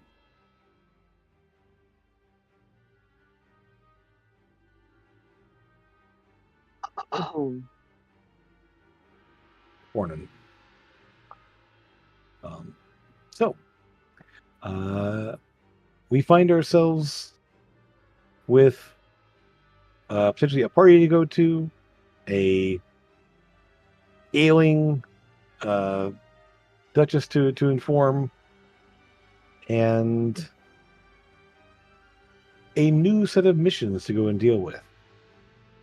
oh, yeah. Two sets of Mhm. missions. With that, unless you have anything else you guys need to add or doing else here, is there any last things you want to bring up or discuss? I think that's Something right here. it.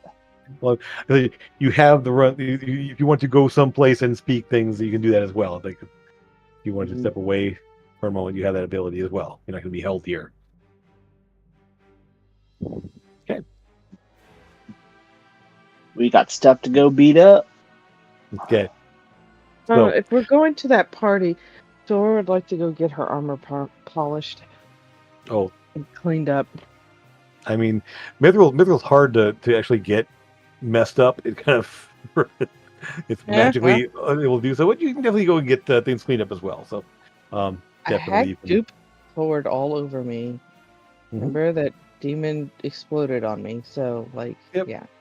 And yet the armor is fine. The rest of you is not so much, but the armor is fine. Well, you need to be cleaned up, not the armor. I call her Oh. fish face for a reason.